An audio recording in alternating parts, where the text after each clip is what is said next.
మొట్టమొదటిగా సత్యస్వరూప సహవాసం వాడు ఈ విజయవాడలో మనల్ని ఆహ్వానించి నా నోటి ద్వారా ఈ ప్రాంతంలో స్వార్థ ప్రకటించబడడానికి వారు కల్పించిన వేదికను బట్టి ప్రభు పేరట వారికి శుభాలు తెలియజేస్తున్నాను. సోదరు క్రిస్టఫర్ గారు, అలాగే వాక్యాన్ని వినడానికి కూడా వచ్చిన మీ అందరికీ ప్రభు పేరట శుభాలు తెలియజేస్తున్నాను. హోషేయ గ్రంథము మొదటి అధ్యాయము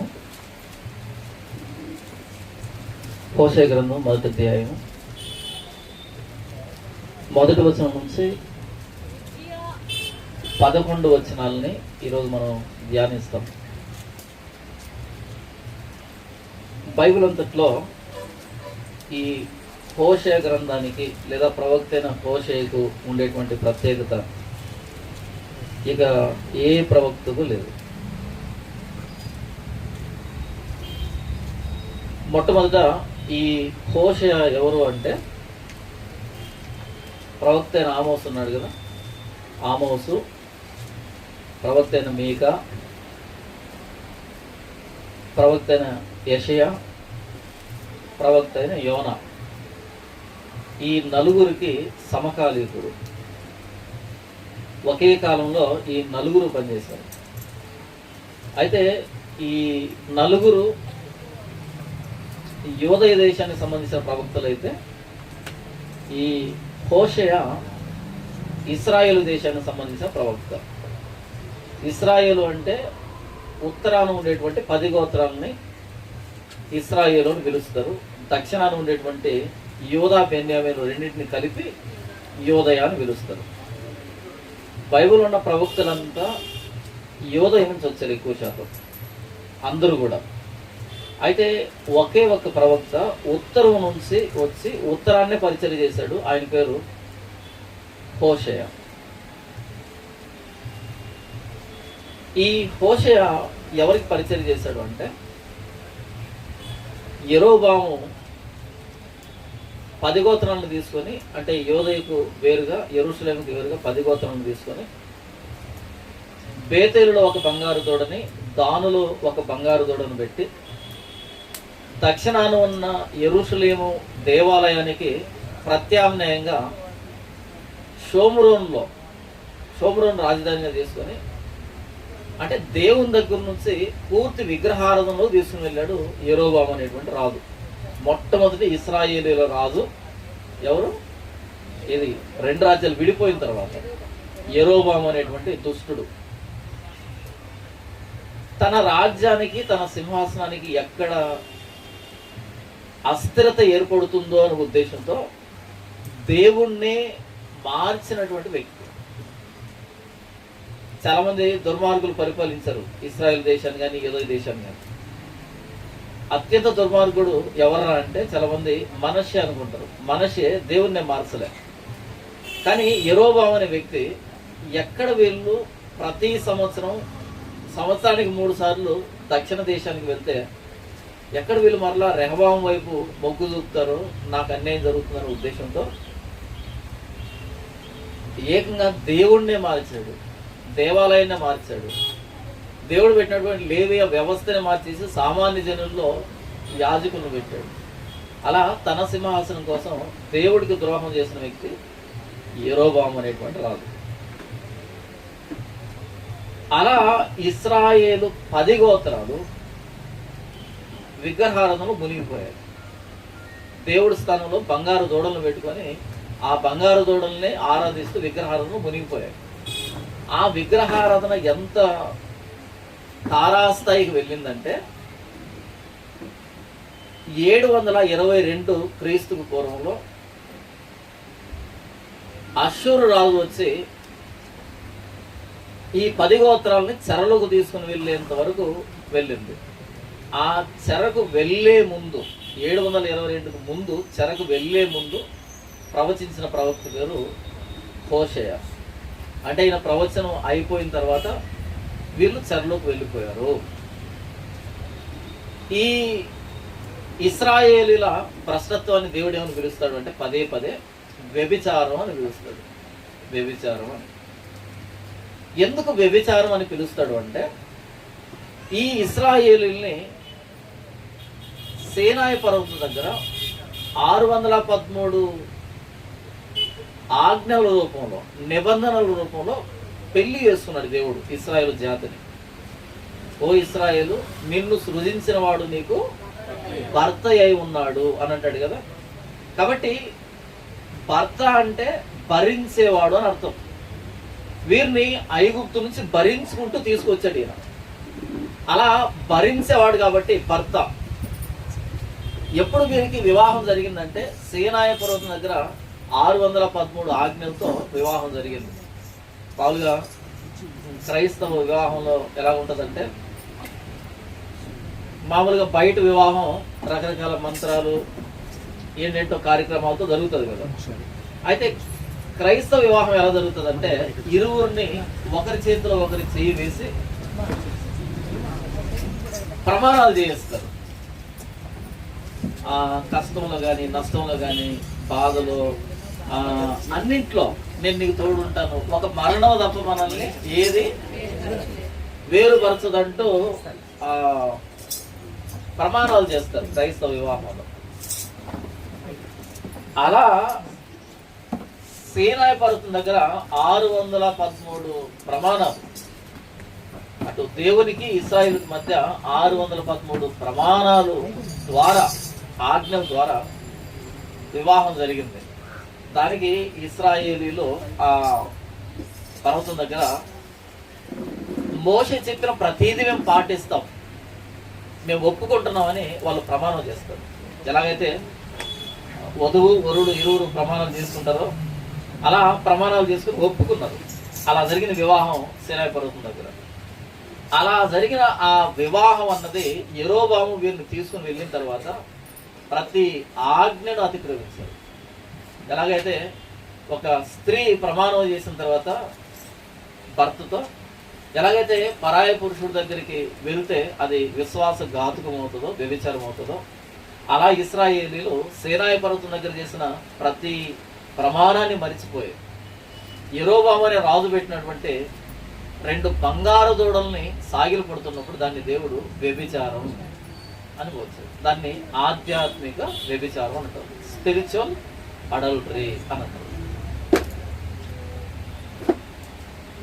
కాబట్టి ఎంత తీవ్రంగా వాళ్ళు వ్యభిచారంలోకి వెళ్ళిపోయారో, విగ్రహారాధన వ్యభిచారంలోకి వెళ్ళిపోయారో, దానిని నోటితో ప్రవచించకుండా, నోటితో చెప్పకుండా తన జీవితంతో చెప్పిన ప్రవక్త హోషేయ. మిగిలిన ప్రవక్తలకి ఈ ప్రవక్తకి తేడా ఏంటంటే, ఈయన ప్రవచనం అన్నది ఈయన జీవితం, ఈయన జీవితమే ఈయన ప్రవచనం. మిగిలిన ప్రవక్తలకి కొంచెం సులభతరమైనటువంటి పరిచర్య, నోటితో చెప్పేటువంటి పరిచర్య. కానీ హోషేయ జీవితం ఏంటంటే, ఆయన బ్రతుకు లేదా ఆయన కుటుంబం లేదా ఆయన మానసిక వేదనే ఒక ప్రవచనం. ప్రవక్త అయిన హోషేయ ఎవరు అంటే, సింపుల్గా మనకు అర్థమైన భాషలో, పరలోకమందున్న దేవుడు ఉన్నాడు కదా, ఆ దేవుని గుండె, ఆయన పేరు హోషేయ. ఆ సీనాయి పర్వతం దగ్గర దేవుడు నిబంధన చేసిన తర్వాత, వీళ్ళు తిరిగి వెళ్ళి వ్యభిచారంలో పడిన తర్వాత, విగ్రహంలో పడిన తర్వాత, ఆయన గుండె ఎన్ని ముక్కలైపోయింది, ఎంత నొచ్చుకున్నాడు ఆయన, నొచ్చుకుంటున్నాడు అనేది మనకు తెలియాలి అంటే హోషేయను చూస్తే తెలిసిపోతుంది. లేదా దేవుని పగిలిపోయిన గుండెకి ఒక మానవ ఆకారం ఇస్తే దాని పేరు ప్రవక్త అయిన హోషేయ అని చెప్పుకోవచ్చు. మనం యెషయా గ్రంథాన్ని చదివినప్పుడు, యెషయా గ్రంథంలో ప్రవక్త అయిన యెషయా 3 సంవత్సరాలు దిగంబరిగా తిరిగాడు. మీరు కూషుని నమ్ముకుంటే, లేకపోతే ఐగుప్తుని నమ్ముకుంటే ఇలాగే మీరు దిగంబరులుగా వెళ్లాల్సిన పరిస్థితి వస్తుంది అని చెప్పేదానికి తను దిగంబరులుగా తిరిగాడు 3 సంవత్సరాలు. ఆ తర్వాత మామూలుగానే ఉన్నాడు. ఇర్మియా 3 నెలలు మెడ మీద ఇనుపు కాడి పెట్టుకొని తిరిగాడు.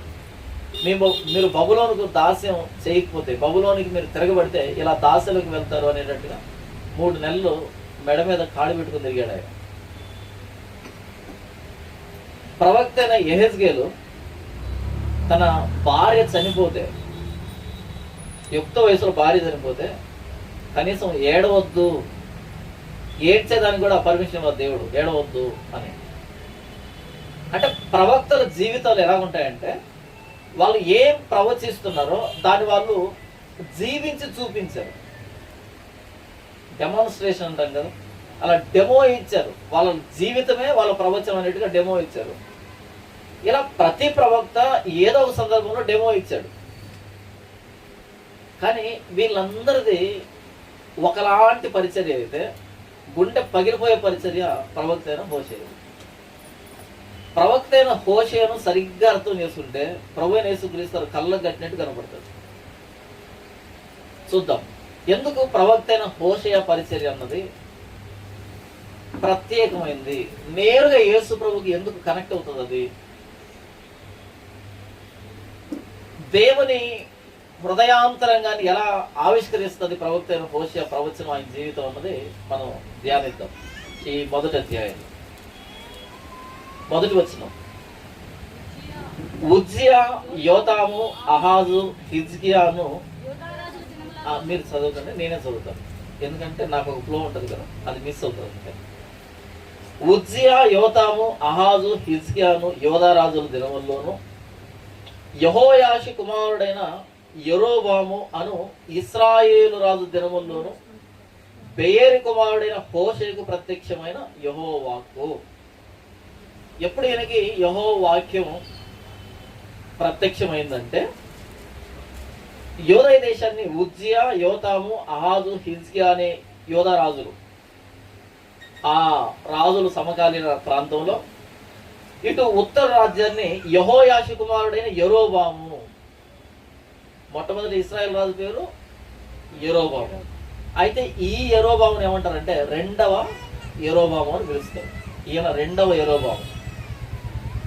ఈయన కాలంలోనే ప్రవక్త అయిన యోనా పరిచర్య చేసింది. ఈయనకు సంబంధించిన వాడే, ఈయన అధికారంలో ఉన్నవాడే ప్రవక్త అయిన యోనా కూడా. చెప్పాను కదా, యోనా కానీ, ఆమోసు కానీ, ప్రవక్త అయిన యెషయా కానీ, మీకా, ఈ 4 ప్రవక్తలు, ఇటు హోషేయ, ఈ 5 మంది సమకాలికులు, ఒకే టైం లైన్లో ఉన్నటువంటి ప్రవక్తలు వీళ్ళు. అయితే వాళ్ళు యోదయకి ప్రవక్తలుగా ఉంటే, ఈయన ఉత్తర దేశానికి, ఇశ్రాయేల్ దేశానికి ప్రవక్తగా వ్యవహరించాడు. మొదటి యెరోబాము వీళ్ళందరినీ వ్యభిచారంలో పడవేసిన వాడైతే, ఈ రెండవ యెరోబాము ఎవరు అంటే యెహూ అనేటువంటి రాజుకి 4వ తరం. యెహూ అనేటువంటి రాజు ఉన్నాడు. ఎవరైనా నింషి కుమారుడైన యెహూ అని ఒక ఆయన ఉంటాడు. ఎవరైనా ఎవరు అంటే ఉత్తర రాజ్యానికి, అంటే ఇశ్రాయేల్ రాజ్యంలో అత్యంత క్రూరుడు లేదా అత్యంత దుర్మార్గుడు, లేకపోతే దుష్టత్వం చేయడానికి తన్ను తాను అమ్ముకున్నటువంటి ఒక రాజు ఉన్నాడు. ఆయన పేరు ఎవరు?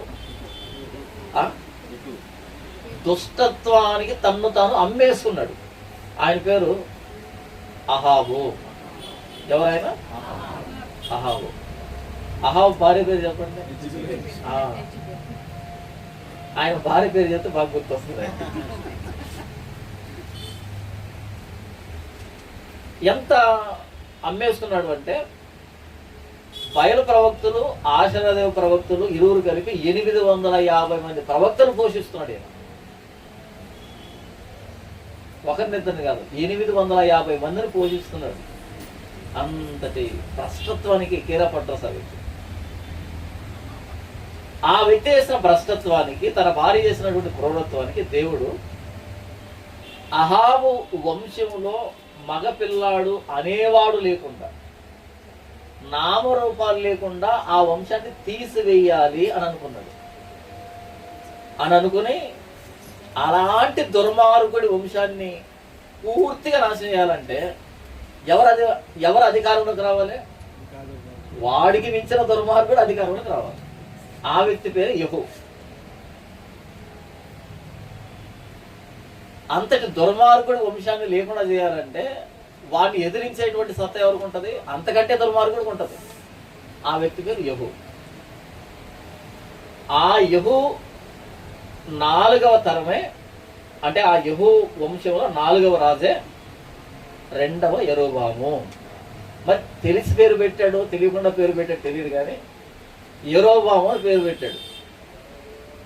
ఆ యరొబాము పరిపాలనలో, ఆయన అధికారంలో పనిచేసినటువంటి ప్రవక్త పేరు హోషేయ. అప్పటికి ఈ విగ్రహారాధన అన్నది తారాస్థాయికి వెళ్ళిపోయింది. కాబట్టి ఆ విగ్రహారాధన దేవుడు ఎలా చూస్తున్నాడు, ఏ కోణంలో చూస్తున్నాడు, లేదా ఎంత నొచ్చుకుంటున్నాడు అనేది చెప్పాలనుకున్నాడు దేవుడు ఇశ్రాయేలు జాతికి.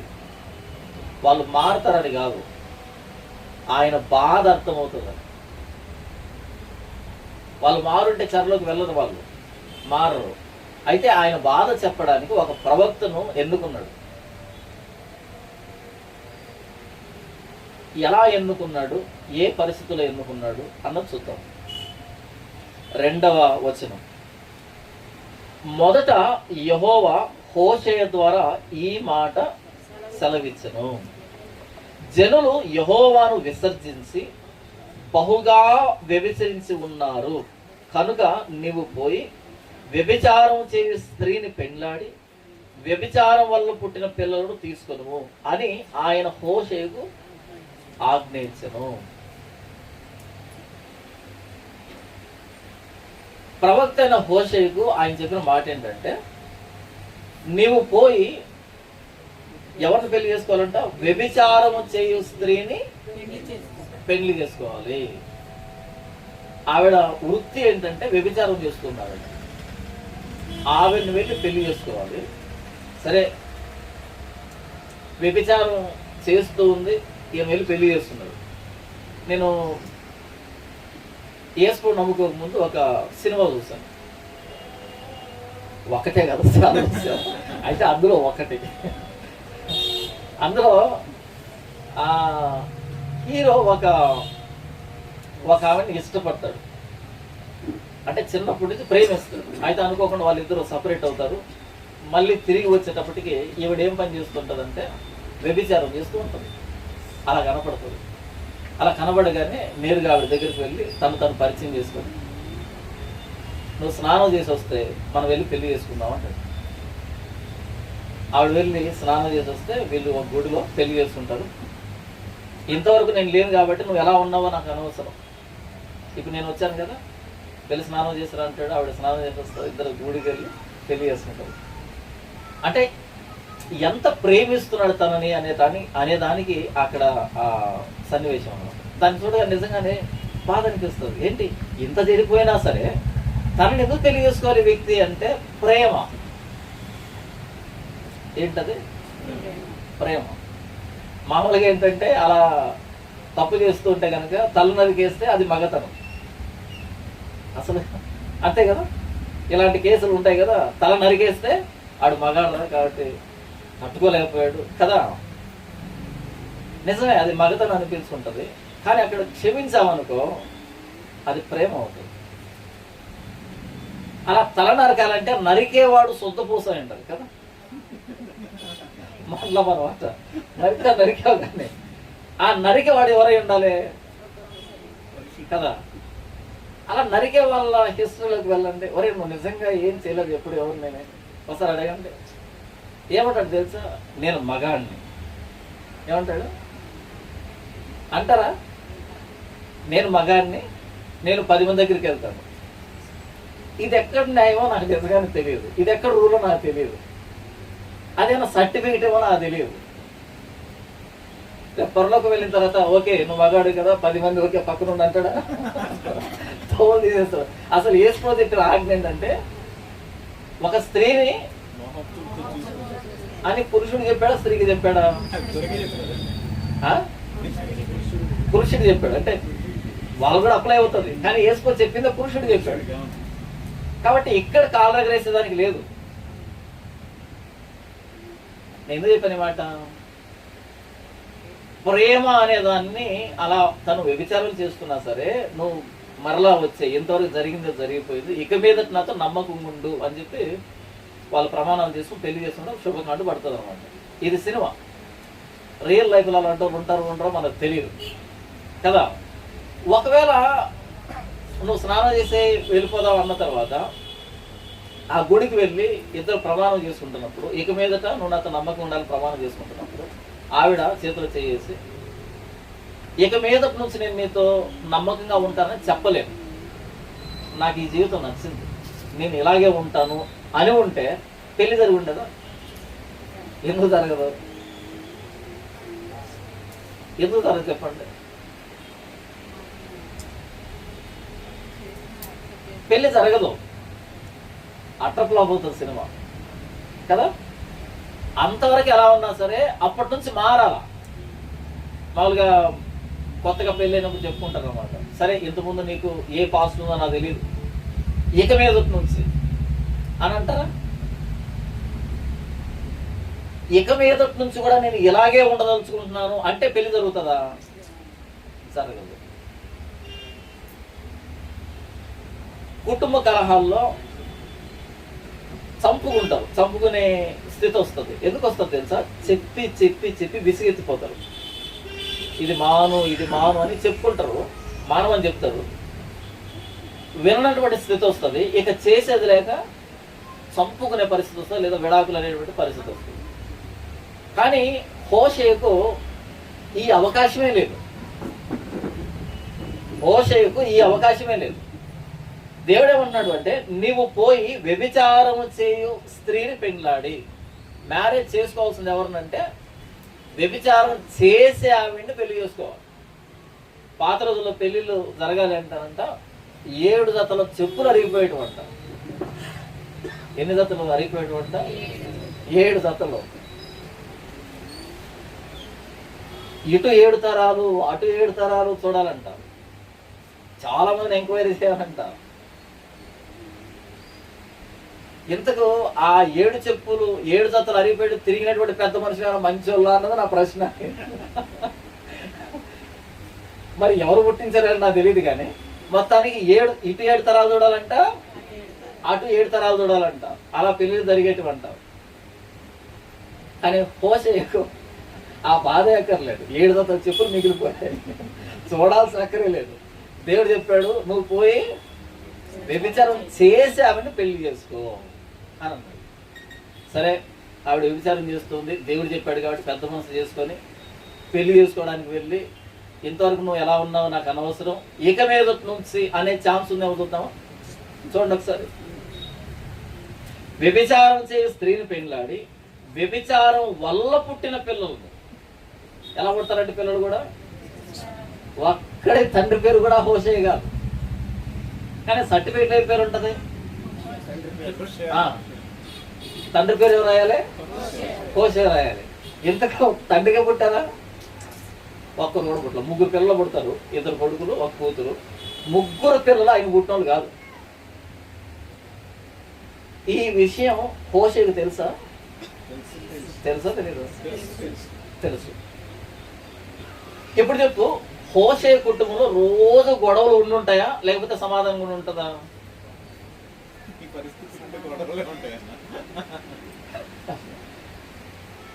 ఇప్పుడు చెప్పండి, హోషే చరిత్రలో ఆయన కుండలు తయారు చేసేవాడు.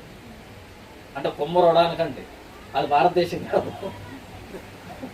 ఆ చెప్పులు కుట్టేవాడు, ఇంకొకటి, అలా కులాలు ఏమి లేవు అక్కడ. ఆ రోజుల్లో చేతి వృత్తి, ఎవరికి ఏది తప్పితే ఆ పని చేసేవాళ్ళు అలా బ్రతికేవాళ్ళు. పొలాలు ఏమి లేవు వాళ్ళకి. ఎవరొక ఆయన అన్నాడు, ఒక ఫాస్ట్ గారు, ఎంతకు పేతురు పొలం ఏంటో తెలుసా అని అన్నాడు. ఏం కులం ఏంటో చెప్పండి.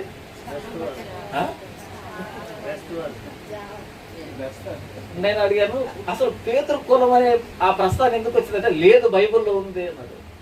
నాకు తెలియకుండా బైబిల్ ఎక్కడ? సరే చెప్పు అంటే, పేతురు 3 అంట. ఎవరంట? నేను అడిగాను, ఇంత అద్భుతమైన ఆవిష్కరణ ఎలా జరిగిందని అంటే, పేతురు కొర్నేలి దగ్గరికి వెళ్ళేటప్పుడు ఎవరి ఇంటికి వెళ్ళాడు తెలుసా? చర్మకారుని ఇంటికి వెళ్ళాడు అంటారు. అంటే నరనరాల్లో జీర్ణించుకుపోయింది కులం అనేది, ఇంకా బయటికి రాము మనం. ఇంకా ఆ పదాలు కనపడగానే వాళ్ళని అక్కడ కట్టేస్తాం. అలాంటి అవకాశాలు ఇవ్వకండి. వాళ్ళు ఇజ్రాయెల్ దేశం, అక్కడ కులాలు ఉండవు. మరి గోత్రాలు అంటే గోత్రాలు ఉండవు, వాటిని ట్రైబ్ అంటారు.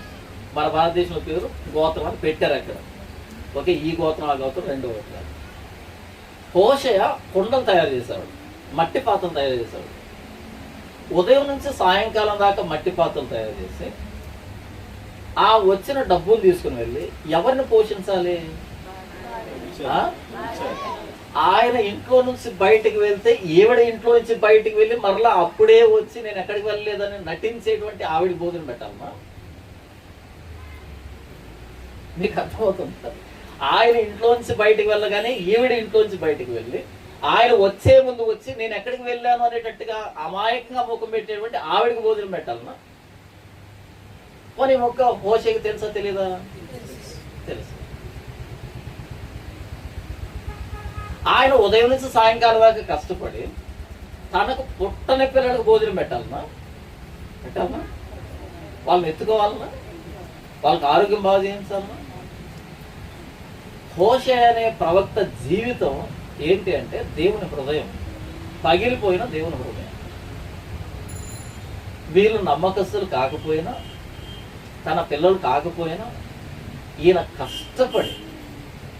కష్టపడి వీళ్ళకి భోజనం పెట్టాలి. పోనీ గోమెర మీద చేయి చేసుకున్నాడు అనుకో, దేవుడు ఒప్పుకుంటాడా? వస్తుందా కోపం వస్తుందా? ఏం చేయనక్కర్లే, జస్ట్ ఎవరితోనూ ఫోన్ మాట్లాడుతామంటే సరిపోతుంది, అంతేనా? ఆ ఫోన్లో నవ్వుతూ కనపడాలి. అసలు ఎందుకు నవ్వుతున్నావు, అసలు ఏముంది నవ్వడానికి? అక్కడనే స్టార్ట్ అయిపోతుందా? ఇంకా అయిపోయింది ఆ రోజు నుంచి జీవితం సర్వనాశనం. ఒక చిన్న అనుమానం మొత్తం కుటుంబాన్ని నాశనం చేస్తుందా? చిన్న అనుమానం అంతే. మరి హోషేయ ఎలా తట్టుకొని ఉంటాడు? అది ప్రశ్న. పోనీ ఆయన ఏమైనా మానవాతీతుడా? మనలాగా మనిషి కాదా? మనలాంటి ఎమోషన్స్ లేవా? ఆయనకు ఉన్నాయి. మరి ఎలా తట్టుకొని ఉంటాడు? ఆ రోజు ప్రవక్తలకు దేవుడిచ్చిన పరిచర్య, ఈరోజు మనం చేసే చేవదచ్చిన పరిచర్య రెండింటిని తక్కువలో పెడితే ఇది కనీసం అసలు పని కాదు. దేవుని సేవ అంటే నోటుతో చెప్పడం కాదు, జీవించి చూపించడం. దేవుని సేవ అంటే ఏదో వీధులు అలా ప్రకటించుకుంటూ వెళ్ళి అది కాదు. హోషేయని దేవుడు పిలిచాడు, నువ్వు వెళ్ళి వ్యభిచారం చేస్తున్నావని పెళ్లి చేసుకో. కొంచెం ఆలోచించుంటాడు, ప్రభువా నేనా అని ఉంటాడా? నాకు తెలిసి అనున్నాడు. ఒకవేళ అనేటువంటి లక్షణం ఉంటే దేవుడు ఆయన పిలవడు. దేవుడు ఎవరిని తన పరిచర్యకు పిలుస్తాడు అంటే వీడు మాత్రమే చేయగలడు దీన్ని అని ఎవరినైతే అనుకుంటాడో వాళ్ళను మాత్రమే పిలుస్తాడు. అన్ని పాత్రల్ని అన్నింటికి మనం వాడుకోం. ఏ పాత్ర దేని పనికి వస్తా దాన్నే వాడతాం మనం కదా. అలాగే ఇలాంటి పరిచర్య ఇచ్చినప్పుడు హోషేయ మాత్రమే అవును ప్రభువా నేనున్నాను నన్ను వాడుకో అని అనగలడు. అందుకే ఆయన పిలిచాడు, ఆయనకు ఆ పరిచర్య ఇచ్చాడు. దేవుని పరిచర్య అన్నది మనం బైబిల్లో చూసినప్పుడు ఇప్పుడున్నంత సుఖంగా లేదు.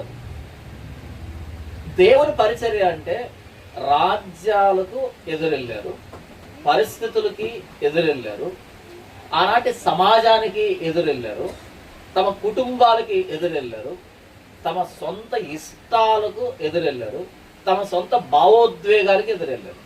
అది దేవుని పరిచర్య అంటే. ఈరోజు దేవుని పరిచర్య చాలా సులభం, అంతేనా? ఇదిగో ఇలాగ రేకుల చెట్టుతో ప్రారంభిస్తాం. ఎవరో ఒకరు పెద్ద మనిషికి మనసు వస్తుంది, ఓకే రేకులు తీసేసి స్లాబ్ వేద్దామంటారు. ఆ తర్వాత రెండోది పడతారు, అంతేనా? ముందు సైకిల్తో ప్రారంభిస్తాం, నిదానంగా స్కూటర్ వస్తుంది, ఆ తర్వాత కారు వస్తుంది. ఓకే, ఏ ఇంటికి వెళ్ళినా గృహ పరిచర్యకి ఏ ఇంటికి వెళ్ళినా మటన్ ఉంటుంది, చికెన్ ఫ్రై ఉంటుంది, అన్ని రకాల ఐటమ్స్ పెట్టి వచ్చేటప్పుడు పలపలవనేటువంటి 500 రూపాయల నోట్లు జేబులో పెట్టి పంపిస్తారు. ఈరోజు పరిచర్యకి ఆ రోజు చేసిన పరిచర్య సంబంధం లేదు. ఇది పరిచర్య ఏం కాదు అంటే నేను మాట్లాడుతున్నా ఇదని కాదు. ఈ రోజు 2026లో మనం పరిచర్య అని ఏదైతే అంటున్నాం పరిచర్య కాదు ఇది. అసలు హోషేయ లాంటి పరిచర్య మనకి ఇస్తే నాకు తెలిసి పూర్తిగా వినం కూడా వినం. ఒక యవనస్తుడు వచ్చాడు యేసుప్రభువు దగ్గరికి, నేను నిత్య జీవితానికి వెళ్ళాలి, ఏం చేయాలి? మంచి ప్రశ్నే కదా. సరే ఆయన సమాధానం చెప్పాడు. సమాధానం నచ్చిందా? ముఖం చిన్న ముచ్చుకొని ఇబ్బంది పడుతూ వెళ్ళాడంట. ఆయన ప్రశ్న అడిగింది, ప్రశ్న ఆయన అడిగాడు, యేసుప్రభువు సమాధానం చెప్పాడు, నచ్చలే. మనం కొన్ని విషయాలు నచ్చవు యేసుప్రభువు చెప్పినట్టు, మనం భరించలేం వాటిని. కానీ హోషేయ ఒప్పుకున్నాడు, సంతోషంగా స్వీకరించాడు. సరే ప్రభువా అన్నాడు. హోషేయ జీవితం బ్రతికున్న నరకం. హోషేయ జీవితం బ్రతికున్న నరకం. ఆయన బ్రతికి నరకాన్ని అనుభవించాడు. ఎవరి కోసం అంటే దేవుడి కోసం. దేవుడి కోసం. ఎందుకు అలాంటి పెళ్లిని నిర్ణయించాడు అంటే 2వ వచనం. మొదట యెహోవా హోషేయ ద్వారా ఈ మాట సెలవించాడు, జనులు యెహోవాను విసర్జించి బహుగా వ్యభిచరించి ఉన్నారు. ఎంత వ్యభిచారంలోకి వచ్చారంటే బహుగా, ఇక దానికి స్కేల్ లేదు, కొలత లేదు. బహుగా వ్యభిచరించారు కాబట్టి ఆ పెయిన్ ఎలా ఉంటుందో నీకు కూడా తెలియాలి. వాళ్ళకి చెప్పాలంటే, ఆ నొప్పి ఎలా ఉంటుందో చెప్పాలంటే,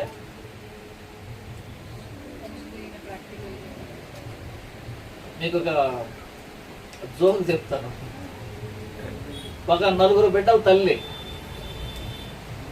5వ బిడ్డకి జన్మనిస్తా ఉంది. నొప్పులతో ఇబ్బంది పడతా ఉంది.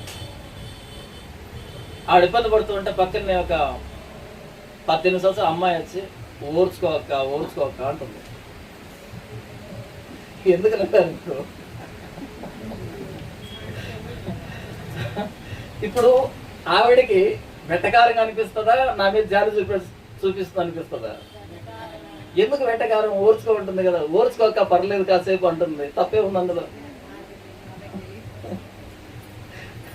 పోనీ ఎవరు ఓదార్చాలి ఇవన్నీ? 8 మంది బిడ్డలు కానీ ఉంటుంది, ఆవిడ చెప్పిందనుకో వింటది కూడా. ఎందుకని? పెళ్లిగా కూడా చెప్తే కుదరదు. కొన్ని చెప్పచ్చా? కొన్ని బాధలు ఎలా ఉంటాయో పడినోడికి తప్ప మిగతా వాడికి తెలియదు. మీరు కొన్ని కుటుంబాలకు వెళ్ళారనుకో, వాళ్ళు కొట్టుకొని తిట్టుకొని పంట బూతులు తిట్టుకుంటూ ఉంటారు కదా. మనం అనుకుంటాం తెలుసా, ఏంటి బూతులు మాట్లాడుతున్నారు అనుకుంటామా? క్రైస్తవులే కదా బూతులు ఎందుకు మాట్లాడుతున్నారు అంటే, నేను బూతులు మాట్లాడమని చెప్పట్లే. కొన్ని సందర్భాల్లో కొట్టుకుంటూ తిట్టుకుంటూ ఉంటారు కదా. మనకేమనిపిస్తుంది అంటే, ఏంటి వీళ్ళు మరి ఆ మాత్రం కామన్ సెన్స్ లేకుండా తిట్టుకుంటున్నారు, కామన్ సెన్స్ లేకుండా బిహేవ్ చేస్తాం అనిపిస్తారు కదా. వాళ్ళ ప్లేస్లోకి వెళ్ళామనుకో, అప్పుడు అర్థమవుతుంది వీళ్ళు ఎంత స్ట్రగుల్ అవుతున్నారు అన్నది.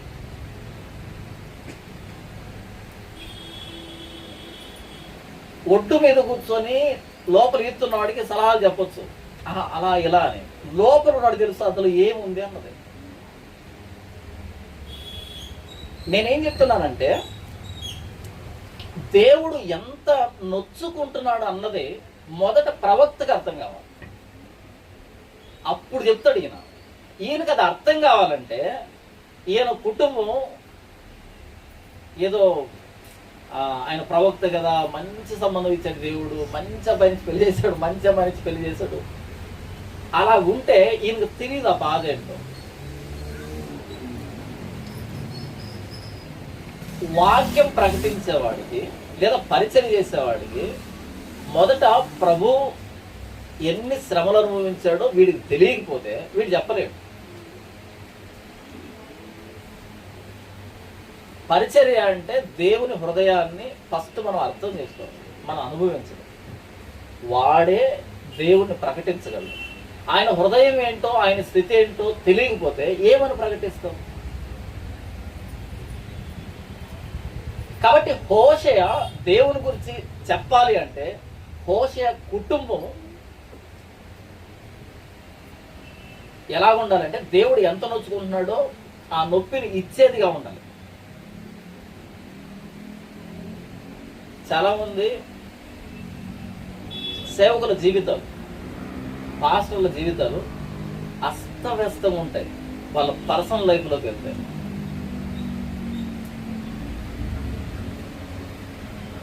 అప్పులు ఉంటాయి, రోగాలు ఉంటాయి, కుటుంబంలో పిల్లలు చెప్పిన మాట వినకపోవచ్చు, భార్య చెప్పిన మాట వినకపోవచ్చు, పరిస్థితులు గందరగోళంగా ఉండొచ్చు. అవి అవసరం, అత్యవసరం. ఎందుకంటే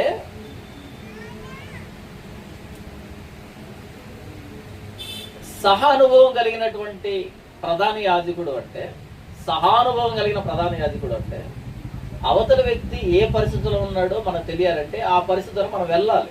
వెళ్ళకపోతే మనకు తెలియదు.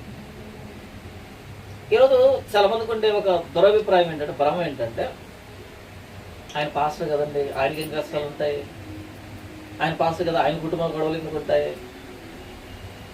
అంతేనా? అలా ఏం ఉండదు. మీరు బైబిల్లో ప్రవక్తలందరినీ తీసుకోండి. ఇప్పుడు మనం ఏదైతే కవరింగ్ ఇస్తున్నామో, బయట బిల్డప్ ఇస్తున్నామో, అవే ఏ సమస్యలు లేవు మాకు అనేటట్టుగా. మొన్న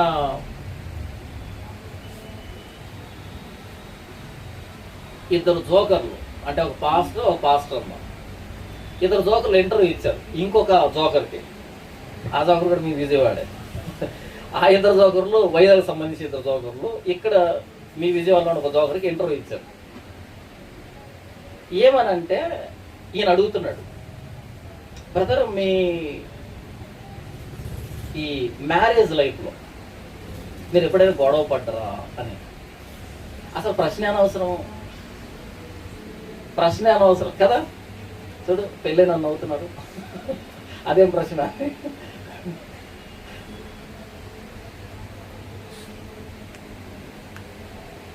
ఈయన ప్రశ్న అడగడం. ఇక ఆయన చెప్తున్న నాకు కడుపులో తిప్పినట్టు అయింది. ఏంటంటే వాళ్ళ పెళ్ళి 18 ఏళ్ళు అయిందంట. ఇప్పటి వరకు ఈయన ఆవిడ మీద చేయి చేసుకోలేదంట, ఆవిడ ఈయన మీద అడగలేదంట. నాకు అనిపించింది, ఒరే మా చెవులు ఏమైనా క్యాలిఫ్లవర్ కనపడుతున్నాయా, అసలు ఎలా కనపడుతున్నావు మేము అనిపించింది నాకు. చెప్పండి, ఇది నిజమైంటదా? నిజం కాదా?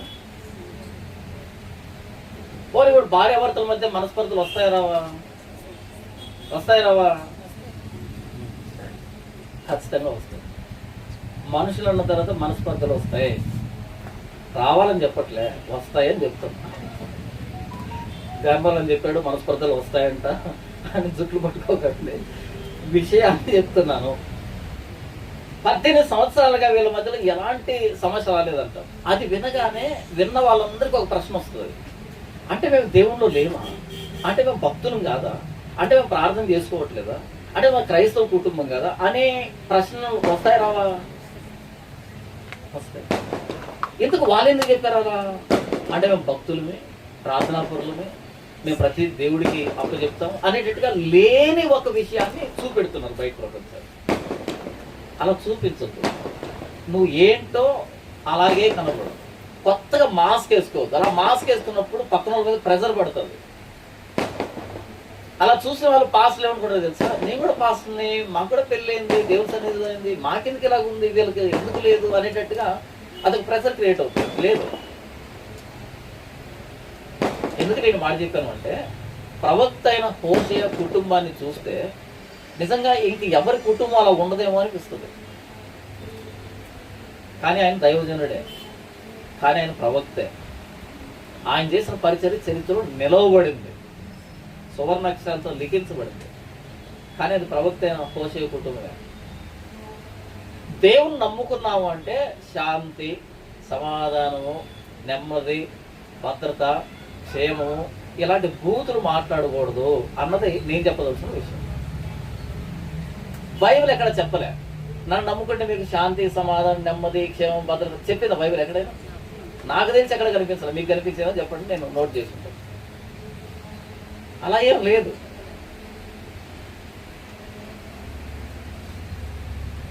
బైబిల్లో లేని వాటిని సృష్టించారు కాబట్టి మనం ఏదైనా మన కుటుంబంలో తేడా వచ్చినప్పుడు మనం ప్రశ్నించుకుంటున్నాం, ఏంటి అసలు నేను బైబిల్ చదువుతున్నా కదా, నేను ప్రార్థన చేసుకుంటున్నా కదా, ఎందుకు ఇలా అని. బైబిల్ చెప్పలేదు, అది మీ పాస్టర్ చెప్పాడు.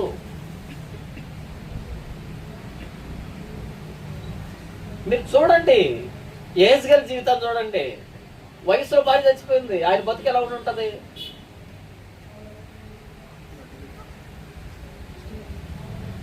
అసలు ఇరుమేత దేవుడు అంటాడు, నీకు కుమారులు కానీ కుమార్తెలు కానీ ఈ స్థలంలో పుట్టకుండా ఉండడానికి పెళ్లి చేసుకోవద్దు అంటాడు. పెళ్లి లేదు ఆయనకి, చిన్నతనంలో పిలిచాడు, పెళ్లి లేదు ఆయనకి. మనోళ్ళు ఏం ప్రకటిస్తారు? యేసుని నమ్ముకుంటే పెళ్లిళ్ళు అవుతాయంట. యేసుని నమ్ముకుంటే కాదు, దేవుణ్ణి ప్రకటించాడు, రాజ్యాలకి పోటీ పడి ప్రకటించాడు. ఇర్మియా అంటే మామూలు వ్యక్తి కదా, ఆయన రాజ్యాలకు విరోధంగా.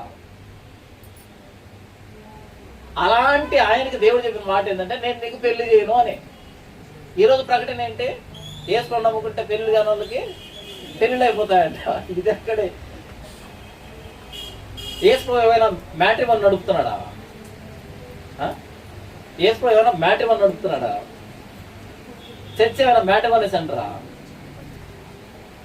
వాళ్ళకు పెళ్లిళ్ళు కావాలో, పెళ్లిళ్ళు అవ్వాలో వద్దో అది చెప్పడానికి మనం ఎందుకు? మనకేం పని అది? నేనేమన్నానంటే, మీరు బైబిల్ అంతట్లో భక్తుల జీవితాన్ని చూస్తుంటే, అపోస్తుల్లో ఒక పేతురు తప్ప ఇంకెవరు పెళ్లి కాదు. ఆయనకి ఎందుకు పెళ్లి ఏంటంటే, ముందే పెళ్లి చేసుకున్నాడు కాబట్టి. ఆయన కూడా కొంచెం ఆలస్యం అంటే ఆయన బ్రతుకు కూడా దేశ మరి బ్రతికే. కానీ నేనేమంటానంటే, బైబిల్లో భక్తులు పరిచర్య చేశారు అంటే ఇప్పుడున్న పరిచర్య మనసులో పెట్టుకోవద్దు. ఈ రోజు జరుగుతున్న పరిచర్యలకి నిజంగా బైబిల్లో ఉన్న పరిచర్యకి సంబంధమే లేదు. అసలు తూర్పుకి పడమటికి ఎంత దూరమో అంత దూరం ఉంది. వాళ్ళు కొన్ని 10 సంవత్సరాలు పరిచర్య చేశారు. ప్రవక్త ఇర్మియా పరిచర్య చేశాడు 40 సంవత్సరాలు, 40 years. ఆయన చర్చి మెంబర్స్ ఎంతమంది చెప్పండి? 2. ఒక ఆయన చెప్పిన మాటలు రాశాడే ఇర్మియా గ్రంథాన్ని, ఆయన బారూకు బామర్ది అవుతాడు. ఆయన నెంబర్ 2 ఇథియోపియా దేశస్తుడైన ఎబెద్మెలెకు అనేటువంటి షండు, అంటే యూదా జాతి కూడా కదా ఆయన. వీళ్ళిద్దరు రక్షించబడ్డారు. ఒకవేళ 2026లో ఉంటే అసలు నీదవ పరిచర్య అనుండే వాళ్ళం మనం అంటామనమా? ఎందుకని? మనం అలా చర్చి పెట్టాలి. మొదటి వారం 1000 మంది, రెండో వారం 2000 మంది, మూడో వారం 3000 మంది, ఒక సంవత్సరం జరిగేసరికి 50,000 మంది. Fastest growing church in Vijayawada. అప్పుడు దేవుని చేత బహు బలంగా వాడబడుతున్న దైవజనుడు అనే భూత పదం రాసుకోవచ్చు అక్కడ కదా. అంతమంది వస్తున్నారంటే నువ్వు దేవుని చేతిలో వాడబడట్లేదని అర్థం. ఇంకొకసారి చెప్పనా? వారానికి నంబర్ పెరుగుతుందంటే దేవుని చేతిలో వాడబడట్లేదు అని అర్థం. నువ్వు మహాసభ పెట్టావంటే కొన్ని వేల మంది హాజరవుతున్నా అంటే నువ్వు అసలు వాక్యమే చెప్పట్లేదు అని అర్థం. అదెలా వస్తారు? ఇర్మియాకి రానోళ్ళు, యెహెజ్కేలుకి రానోళ్ళు, యెషయాకి రానోళ్ళు, హోషేకి రానోళ్ళు నువ్వు పెడితే ఎందుకు వస్తున్నారు? వాళ్ళు తేడానా నువ్వు తేడానా? మీరేమనుకుంటారు చెప్పండి? అసలు దేవుని కార్యం లేకుండా అంతమంది వెళ్తున్నారా? సినిమా హీరోయిన్ వచ్చినా అంతకంటే డబుల్ వస్తారు. తెలుసా మీకు ఆ విషయం? సినిమా హీరోయిన్ వచ్చిందనుకో, ఇక్కడ మహాసభలకు ఎంతమంది వచ్చారు దీనికి డబల్ వస్తారు. రారా? వస్తారా? ఆవిడే ప్రసంగం చేయనక్కర్లేదు, కొంచెం చిన్న బట్టలు వేసుకొస్తే సరిపోతుంది. ప్రసంగం అక్కర్లేదు, ఏ ప్రార్థన అక్కర్లేదు, ఏ పాట అక్కర్లేదు. జనాలు రావడానికి దేవుడి కార్యానికి సంబంధమే లేదు. జనాలు రావడానికి దేవుడి కార్యానికి సంబంధం లేదు. అలాగైతే బ్రహ్మోత్సవాలు జరుగుతాయి అక్కడ కూడా దేవుడి కార్యమేనా? జన సమీకరణ పరిశుద్ధాత్మ దేవుని కార్యము కాదు. జనాలు సమీకరించబడుతున్నారంటే పరిచర్య అర్థం కాదు, అది సేవ అని అర్థం కాదు. బిజినెస్, దేవుని పేరిట వ్యాపారం అంతే. యేసు ప్రభు పరిచర్య చేసి ప్రాణం పెట్టి పునరుద్ధరణ వెళ్ళిపోయేటప్పటికి ఆయన సంపాదించిన వ్యక్తుల సంఖ్య ఎంతమంది? 120, 120 అంతేనా? పరిశుద్ధాత్మ దేవుడి కోసం వీళ్ళే కనిపెట్టుకున్నారు. 120. యేసు 3.5 సంవత్సరం అన్ని అద్భుతాలు చేసి అంత చేస్తేనే 120 నంబరు. మనకేంటి లక్షల మంది వస్తున్నారు. మనం యేసు కంటే గొప్ప వాళ్ళమా? మరి గొప్ప కార్యాలు చేస్తారు. ఏ కార్యం చేస్తారు వీళ్ళు చెప్పండి. ఇది గొప్ప కార్యం. యేసు ఎప్పుడు అబద్ధం చెప్పలే, వీళ్ళు చెప్పే అబద్ధాలు. యేసు ఒక అబద్ధం అని చెప్పాడా? చెప్పలే. వీళ్ళు అబద్ధాలు చెప్తారు. రాదు. యేసు ప్రభు ప్రసంగం మధ్యలో ఎప్పుడైనా హల్లెలూయా అని అన్నాడా? హల్లెలూయా అన్నాడా? ఒక్కసారైనా కనీసం అన్నాడా? వీళ్ళు ఒక ప్రసంగం అయిపోయినప్పటికి 200 సార్లు ఈజీగా నేస్తారు. ఈజీగా 200 సార్లు అంటారా? పిట్టకథలు, సోదికథలు. నేను ఎందుకు చెప్తాను ఇదంతా అంటే, ప్రవక్తలు చేసిన పరిచర్యకి ఈరోజు మనం చూస్తున్న పరిచర్యకి సంబంధం లేదు అని చెప్తున్నాను. ప్రవక్తలు నోటితో ప్రకటించడం కాదు, వాళ్ళు జీవించారు. పరిచర్య అంటే సుఖం కాదు, శ్రమ, భయంకరమైన కష్టం, ఎవరికి చెప్పుకోలేని బాధ. హోషేని అడిగితే చెప్తాడు ఎలా ఉంటుంది ఆ పరిచర్య. ఇంకెవరు చెప్పలేరు. హోషే దగ్గరికి వెళ్ళి ఎలా ఉంటుంది దేవుని సేవ. ఇప్పుడు దేవుని సేవకు రావాలంటే చాలా సులభం. ఎంత సులభం అంటే, ఎవడైతే ఎక్కువ ఊడిగం చేస్తాడో అయ్యగారి దగ్గర వాడు సేవకుడు అవుతాడు. నెక్స్ట్ ఊడిగం అంటే తెలుసా మీకు? బానిసత్వం అంటారు కదా, బానిసత్వం. ఎవరైతే అయ్యగారి దగ్గర బానిసత్వం చేస్తుంటారో వాడు నెక్స్ట్ సేవకుడు. చెప్పేసి మనం. కానీ హోషే దగ్గరికి వెళ్ళి పరిచర్య అంటే ఏడుస్తాడు. ఊరే ఉద్దరణ అయినా దేవుని పరిచర్య అంటాడు. ఎందుకని? అది మీకు సాధ్యం కాదు అని. ఎవడైనాను అధ్యక్ష పదవిని ఆశించిన ఎడల వాడు దొడ్డ పనిని అపేక్షించుతున్నాడు అన్నమాట. దొడ్డ పని అంటే ఏంటి? శ్రేష్టమైనది, పెద్దది, ఉన్నతమైన పని. ఉన్నతమైన పనికి ఉన్నతమైన వ్యక్తిత్వం కలిగిన వాళ్ళు ఎంపిక చేయబడతారు. అంటే ఆయన ఏం చెప్పినా మేము చేస్తాం, ఆయన కోసం ఎంతకైనా మేము సమర్పించుకుంటాం. అందుకనే మీరు చూడండి, 16 క్వాలిటీస్, 16 అర్హతలు ఇచ్చాడు తిమోతి పత్రికలోను, తీతు పత్రికలో. ఒక వ్యక్తి అధ్యక్షుడు కావాలంటే అధ్యక్షుడుగా వాడు అని 16 లక్షణాలు ఇచ్చాడు. విశ్వాసేగు వాడు అని అర్హతలు ఉన్నాయా? విశ్వాసయ్యేవాడికి అర్హతలు లేవు. ఎవరికి అర్హతలు ఉన్నాయి? అధ్యక్షుడు. ఇప్పుడు చెప్పండి, ఎవరైనా పాస్టర్ని నిజంగా వీడికి ఆ క్వాలిటీస్ ఉన్నాయని చూస్తున్నారా? చూస్తారా? చూడరు. మన చూసే క్వాలిఫికేషన్ ఏంటి తెలుసా? వైట్ షర్టు, వైట్ ప్యాంటు, మధ్యలో నల్ల బెల్ట్, సంఖ్యలో సంచి ఉందా లేదా? పాస్టర్. ఇది కాదు పాస్టర్ క్వాలిఫికేషన్. నెక్స్ట్ ఆ వ్యక్తి ఏం చేయాలి? దేవుడు రాత్రి నాతో మాట్లాడాడు. ఏమని? ఈ ప్రాంతానికి రమ్మన్నాడు అంటే ఇక్కడ సేవ చేయమన్నాడు. అంతే. వాడికి ఆస్తులు రాపిస్తాం, వాడికి అన్ని ఇస్తాం, మొత్తం అంతా అన్ని నెత్తిన పెట్టుకుంటాం. ఎందుకని? దేవుడు చెప్పాడంట. వాడు చెప్పాడు లేదు, నీకెలా తెలుసు? ఏమో ఆయన చెప్పాడు, మనం విన్నాం. ఈ 16 లక్షణాలు ఉన్నాయా అని మీరు ఈ ప్రసంగం అయిపోయిన తర్వాత 16 లక్షణాలు రాసుకొని పేపర్ మీద ప్రస్తుతం ట్రెండింగ్ లో ఉండే పాస్లందరూ పేర్లు రాసి టిక్కులు కొట్టడం స్టార్ట్ చేయండి. ఓకే, మీ హోంవర్క్ ఏంటి? ఇంతకీ మొదటి తిమోతి పత్రిక 3వ అధ్యాయము, తీతు పత్రిక 1వ అధ్యాయము, ఈ రెండింటిలో ఉన్న 16 లక్షణాలని వరుసగా రాసి, ఓకే, ఈ లెఫ్ట్ సైడ్ అన్ని వరుసగా 16 లక్షణాలు రాయాలి. పైన ఎవరు రాయాలి? సతీష్ కుమారు, ప్రవీణ్ కుమారు, అందరు కుమారులు, బాబులు ఉన్నారు, అందరు వరుసగా రాసుకుంటా పోండి. ఓకే, ఈ లక్షణం ఈ వ్యక్తికి ఉందా? టిక్కు లేదా ఇంటూ కొట్టుకుంటారండి. ఎంతమంది ఉన్నాయి చూడండి. చెప్పండి, ఎంతమంది పాస్ అవుతారు?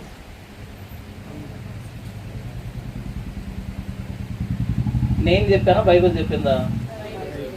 నేను కాదు కదా, నేను చెప్పలేదు. మీ బైబిల్లో కూడా ఉన్నాయి. అందుకే నేను చదివి వినిపించలే, మీరు అపార్థం చేసుకుంటారు. మీ బైబిల్లో చూసి మీ బైబిల్లో రాసుకోండి.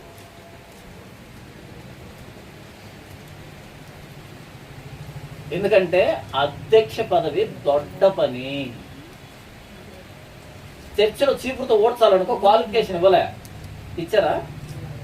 చర్చిలో బాత్రూమ్ కడిగేదానికి క్వాలిఫికేషన్ లేదు, భోజనం వడ్డించేదానికి చాపలు వేసేదానికి క్వాలిఫికేషన్ లేదు. అధ్యక్షుడు క్వాలిఫికేషన్ ఉంది. మనం వాళ్ళని పరీక్షిస్తాం, ఈయన పరీక్షించాం. మళ్ళీ ఏమంటాం తెలుసా? మనం దైవజనులే ప్రశ్నించేంత తోళ్ళమా? ఆ మొక్క చెప్పింది వీళ్ళకంటే పెద్ద దైవజనుడు ప్రశ్నించమని. మీరు కాదు. అపోస్తలుడైన పౌలు దైవజనుడేనా? ఆయన చెప్పాడు, నేను కాదు చెప్తున్నది. మనం కాదు ప్రశ్నిస్తున్నది, ఆయన ప్రశ్నిస్తున్నాడు. పౌలు ప్రశ్నించొచ్చా? రైట్. ఇప్పుడు పౌలు వాక్యాన్ని కోట్ చేస్తున్నాడు, ఎవరు ప్రశ్నిస్తున్నారని? పౌలు ప్రశ్నిస్తున్నాడు, మనం కాదు ప్రశ్నిస్తున్నది. ఆయన వీళ్ళు చూసుకుంటారు. మనం ఏం చేద్దాం? రెఫరెన్స్ నేర్చుకొని దాన్ని అప్లై చేసే ప్రయత్నం చేద్దాం. బైబిల్లో ఒక వచనాన్ని కోట్ చేస్తున్నామంటే, ఇప్పుడు యెషయా గ్రంథాన్ని కోట్ చేస్తున్నా అంటే నేను కాదు మాట్లాడుతుంది, ప్రవక్త యెషయా మాట్లాడుతున్నాడు. మత్తయి సువార్తను కోట్ చేస్తున్నా అంటే నేను కాదు మాట్లాడుతుంది, మత్తయి గారు మాట్లాడుతున్నారు. యోహాను సువార్త కోట్ చేస్తున్నా అంటే నేను కాదు మాట్లాడుతుంది, యోహాను గారు మాట్లాడుతున్నారు. నువ్వు నాకు కాదు సమాధానం చెప్పాల్సింది, ఆయన సమాధానం చెప్పాలి. నేను జస్ట్ ఖాళీ ఉండి చదివాను, నాకు అనిపించింది, నేను నీకు చెప్పాను అంతే. నువ్వు బిజీగా ఉన్నావు కదా దేవుని సేవలో, నీకు కనపడలేదు. అది విషయం అంతే. నేనేం చెప్తున్నానంటే ఈరోజు సేవ అనేది బిజినెస్ అయిపోయింది. వెళ్ళి హోషేయని అడగని చెప్తాడు సేవ అంటే ఏంటి అని. సేవ అంటే ఎంత భారంగా ఉంటుంది, ఎంత కష్టంగా ఉంటుంది, ఒక్కో రోజు గడవాలంటే ఎంత నరకంగా ఉంటుందని ఆయన అడిగితే చెప్తాడు. అలాంటి వాళ్ళు అలాంటి జీవితాన్ని జీవించి ఆ వరుసలో మనకి ఇస్తే ఒరే సేవ చేయండిరా అని నువ్వు చెప్పే అబద్ధాలేంటి, నువ్వు చెప్పే కథలేంటి, నువ్వు చెప్పే సాక్ష్యాలేంటి, నువ్వు చేసే తమాషాలేంటి, నువ్వు కట్టుకుంటున్న సామ్రాజ్యం ఏంటి? నాకు నొప్పి అనిపిస్తుంది, మీకు అనిపిస్తుంది లేదు నాకు తెలియదు. ఇలాంటి వాళ్ళ కష్టంలో నుంచి పుట్టుకొచ్చిన సంఘం మీద నువ్వు ఎవడివి అధికారం చెలాయించడానికి అనిపిస్తుంది. నాకు నా బాధ అనిపిస్తుంది, నేను తట్టుకోలేను. మీరు బైబిల్ చదవకు మీకేమనిపిస్తుంది, కానీ నాకు అనిపిస్తుంది. మీరు ఎప్పుడైనా హోషే గ్రంథాన్ని ఈ యాంగిల్లో చూసారా? చూడలేదు కదా, చూడరు. నేను చూశాను. నన్ను అడుగుతారు చాలామంది, నీకే ఎందుకని. నాకే ఇలా అర్థమైంది, మీకు కూడా అర్థమైతే నొప్పి తెలుస్తుంది.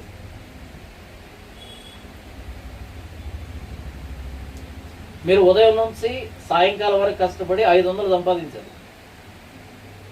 నా బిడ్డ అందరి పిల్లలతో ఏమాత్రం తక్కువ కాదు అని వాడికి 400 చేతిలో పెట్టి ఒరే పాకెట్ మనీగా ఉంచుకోరా అని అన్న నాన్న. వీడి వెళ్ళి 400కి సారా తాగాడు. నాన్న ఎలా ఫీల్ అవుతాడు? తాగనీలే నా కొడుకే కదా అనుకుంటాడా? ఆ 400 ఈయనకు ఓకే రాలే. ఉదయం నుంచి ఎంత ప్రయాసపడితే వచ్చింది. వాడు అలా తాగేస్తే, అలా దుబారా ఖర్చు చేస్తే ఒప్పుకుంటాడా? ఆదికాండం నుంచి మీరు చూస్తే ఒక్కో ప్రవక్త వాళ్ళ జీవితాలు ఎంత దారుణంగా ఉన్నాయంటే అంత దారుణాతి దారుణమైన జీవితాన్ని జీవించాలి. అదే వరుసలో మనకు ఆ బాధ్యతనిస్తే మనం ఈరోజు చేస్తున్న తమాషాలు వాళ్ళు బ్రతికుంటే వాళ్ళు ఎలా ఫీల్ అవుతారు? వాళ్ళని చూస్తే, వాళ్ళ కష్టాన్ని చూస్తే మనకు నిజంగా ఆ నొప్పి అనిపిస్తుంది. మనం చేస్తుందేంటి, మనం చూస్తుందేంటి, మనం సహిస్తుందేంటి? చాలా మంది ఏమనుకుంటారంటే పరిచర్య అంటే వాక్యం చెప్పడం అని. పరిచర్య అంటే ఏమనుకుంటారు? వాక్యం చెప్పి ప్రార్థన చేసి 4 మంచి మాటలు వాళ్ళని ఓదార్చి ఆదరించి, ఓకే ఇది నాణ్యానికి ఒకవైపు. నాణ్యానికి ఎన్నో వైపులు ఉంటాయి? 2 వైపులు ఉంటాయి. రెండో వైపు ఏంటో తెలుసా? వాక్యం కాని దాన్ని ఎదురించి, ఖండించి, వాళ్ళని వ్యతిరేకించి, వాళ్ళని బట్టబయలు చేసి అలాంటి వాళ్ళని సమాజానికి చూపించడం కూడా పరిచర్య. ఈ మొదటి పరిచర్య చెప్పాను చూసావా, దానికి ఎవరైనా క్వాలిఫై అవుతారు. చాలా సులభమైన పరిచర్య ఇది.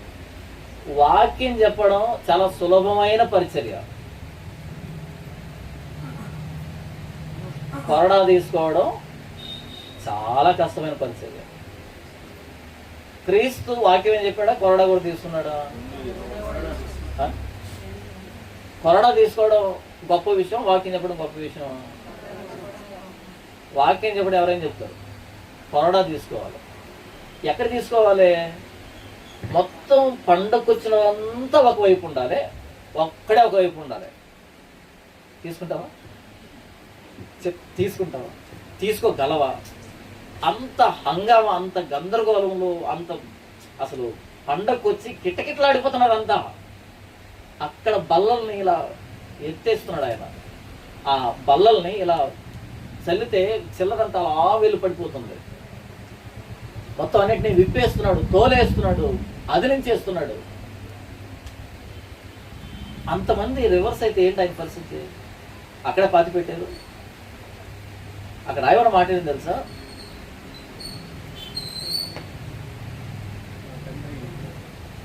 ఆయన తండ్రి ఇంటిని గూర్చిన ఆసక్తి నన్ను భక్షించుతున్నది. భక్షించడం అంటే తెలుసా మీకు? భక్షించడం అంటే ఎవడైనా కిరోసిన్ పోసి నిప్పంటించుకుంటాడు. ఆ వ్యక్తిని చూడండి, అలా మెల్లిగా నడుస్తాడా, ఒక పద్ధతిగా బిహేవ్ చేస్తాడా, ఎలా పరిగెడతాడో తెలియదు, ఎలా బిహేవ్ చేస్తాడో తెలియదు. ఎందుకంటే నిప్పంటుకుంది, మండిపోతున్నాడు ఆ వ్యక్తి. ఆ వ్యక్తికి ఏం తెలియదు, ఎలా పోతాడో తెలియదు, ఏం చేస్తాడో తెలియదు కదా. భక్షించడం అంటే అది కాల్ చేస్తుంది. ఏం కాల్ చేస్తుంది? ఆయన తండ్రి ఇంటిని గూర్చిన ఆసక్తి అనే మంట యేసుప్రభుని కాల్ చేస్తుంది. కాబట్టి ఆయన ఏం చేస్తున్నాడో అర్థం కావట్లేదు. అంటే చూస్తున్న వాళ్ళకి అంత పండుగలు అంతమంది ఒకవైపు ఉంటే ఆయన ఒక్కడే ఒకవైపు ఎలా ఉన్నాడు? ఆ ఫీలింగ్ ఉంటుంది చూసావా? నా తండ్రి ఇంటిని ఇక్కడ మోకరించాల్సిన స్థానంలో వ్యాపారం ఏంటి? సమస్త జనులకు ప్రార్థనా మందిరం అనబడేటువంటి ఈ చోట్లో వ్యాపారం ఏంటి అని ఆయన కోపాన్ని ప్రదర్శించాడు కదా. ఇది చాలా కష్టమైన పరిచర్య. పాస్టర్ గారంటే ఆదివారం పూట 2 పాటలు పాడి, ఓ ప్రార్థన చేసి, 2 మాటలు చెప్పి, పర్లేదులేమ్మా, దేవుడు ఉన్నాడు, దేవుడు సాయం చేస్తాడు. అది కాదు, అది మాత్రమే కాదు. మీరు చూడండి ప్రవక్తలు, బైబిల్లో ప్రవక్తల్ని, అవి మాత్రమే చెప్పరా వాళ్ళు. జడ్జిమెంట్ను ప్రకటించారు, తీర్పును ప్రకటించారు. ఎవరికి అనుకుంటున్నారు? రాజ్యాలకు వ్యతిరేకంగా, రాజులకు వ్యతిరేకంగా. ఈరోజు మనం చేస్తున్న పరిచర్య అసలు పరిచర్య కాదు. ఎవరికి విరోధంగా పరిచర్య చేస్తుంటే రాజ్యాలకు వ్యతిరేకంగా, రాజులకు వ్యతిరేకంగా. ఆ కర్మెలు పర్వతం మీద ఏలియా ఒక్కడే ఒకవైపు ఉన్నాడు, మొత్తం దేశం అంతా ఒకవైపు ఉంది. అక్కడ దేశ సవాల్. ఒక్కడే ఒకవైపు నిలబడ్డాడు. ఏ ప్రవక్తనైనా తీసుకోండి, ఏ దైవజనైనా తీసుకోండి, ఒంటరి పోరాటమే చేశారు. రాజ్యాలకు వ్యతిరేకంగా పోరాడారు. కానీ ఈరోజు పరిచర్యలు ఏంటంటే మంచి మాటలు చెప్పేవాడు పాస్టర్ అంట. ఇది ఎక్కడి విడ్డూరము? బైబిల్లో ఉన్నది ఏంటి, మనం చేస్తుంది ఏంటి? మీకు ఒక మాట చూపెడతాను. తిమోతికి రాసిన పత్రిక, తిమోతికి రాసిన 2వ పత్రిక, అపోస్తలుడైన పౌలు తిమోతికి రాసిన 2వ పత్రిక 3వ అధ్యాయము 16వ వచనం నుంచి నేను చదివి వినిపిస్తాను. దైవజనుడు సన్నద్ధుడై ప్రతి సత్కార్యమునకు పూర్ణముగా సిద్ధపడి ఉండినట్లు దైవావేశం వలన కలిగిన ప్రతి లేఖనం. ఎన్ని లేఖనాలు? ఎన్ని లేఖనాలు? మీకు ఇష్టం వచ్చిన పాస్టర్ని ఏపీలో కానీ తెలంగాణలో కానీ, ఎందుకంటే మనం తెలుగు వచ్చు కదా, అందుకని ఏపీలో తెలంగాణలో మీకు ఇష్టం వచ్చిన పాస్టర్ని తీసుకోండి. ఆయన చేతి బైబిల్ ఇచ్చి ప్రతి లేఖనాన్ని వివరిస్తాడేమో ఒక్కసారి టెస్ట్ చేయండి. మళ్ళీ అనమాట.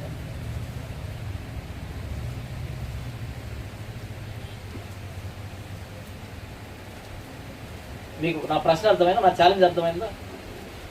నన్ను అడుగుతారు చాలామంది, నువ్వు ఒక్కడే పాస్టర్వా, నీకే వాక్యం తెలుసా, ఆయన పాస్టర్ కదా, ఈయన పాస్టర్ కదా అంటారు. నేను ఒక్కనే పెడతాను లైవ్. ఏమని తెలుసా? మీకు ఇష్టం వచ్చిన ప్రశ్న అడగండి అని. ఎవరైనా ఉన్నారేమో చూపించండి నాకు. ఇంకొకసారి చెప్తాను, నోట్ చేసుకొని అండర్లైన్ చేసుకుని విండి. మీకు ఇష్టం వచ్చిన ప్రశ్నని, బైబిల్లో మీకు ఇష్టం వచ్చిన సందర్భాన్ని తీసుకొని ప్రశ్నించండి అని ఏకైక వ్యక్తి ఎవరైనా ఉన్నారంటే ప్రస్తుతం నేనే. అన్న మీరు గొప్పలు చెప్పుకోకండి అనకండి, ఉన్నది ఇదే, చెప్పినా చెప్పగానే ఇదే. అవునా? మిగతా వాళ్ళని వెళ్ళి అడుగు చూడండి, నాకు వాళ్ళ దగ్గర ప్రశ్న సమాధానం చెప్పండి, ఆన్ ది స్పాట్ చెప్తారని చూడండి. చెప్పరా? అందుకంటాను నేను, మీరు పాస్టర్లు కాదు అని. నువ్వు పాస్టర్ అయితే నీ చేతిలో ఉన్న బైబిల్లో ప్రతి లేఖనం మీద నీకు అవగాహన ఎక్కడా? అది నేను అడుగుతున్న ప్రశ్న.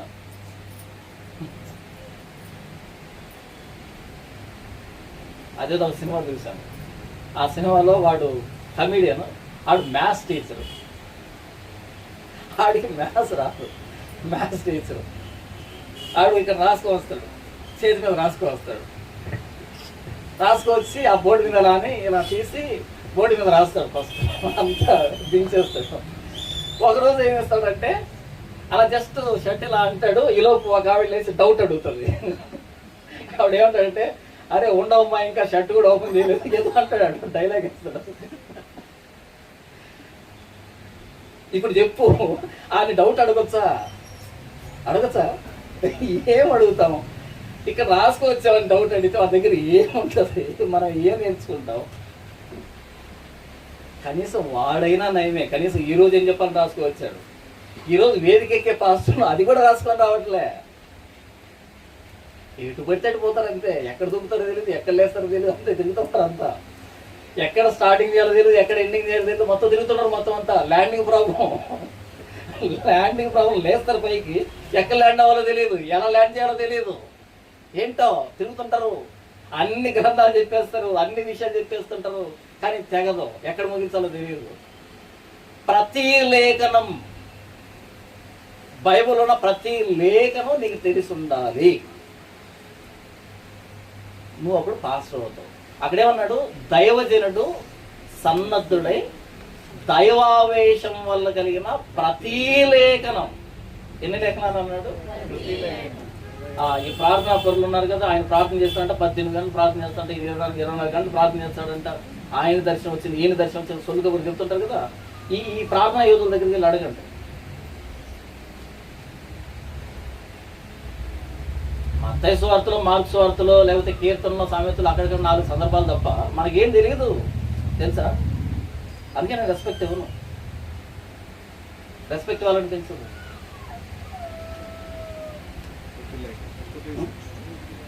దైవజనుడు సన్నద్ధుడై ప్రతి సత్కార్యమునకు పూర్ణముగా సిద్ధపడి ఉంటున్నట్లు.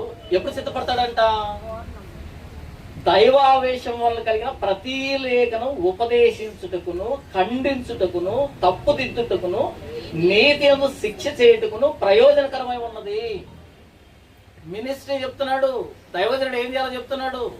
ఈరోజు దైవజనులు ఏం చేస్తున్నారు? మంచి మాటలు, మళ్ళీ కబుర్లు, సలహాలు. జాన్ పాల్ గారు,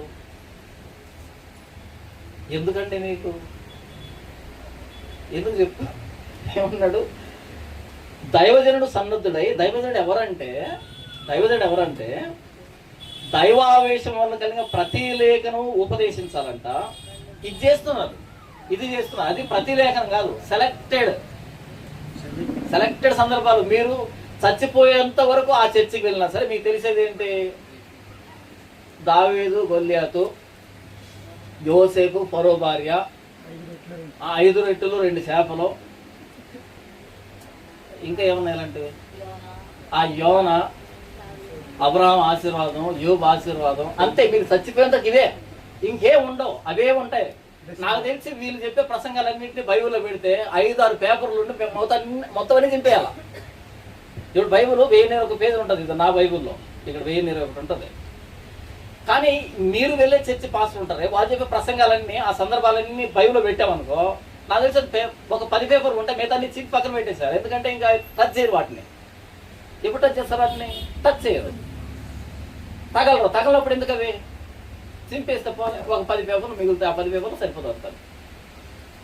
1021 పేజీలు వద్దా? వద్దు. ఎవరు చెప్తున్నారు? ఎక్కడ చెప్తున్నారు?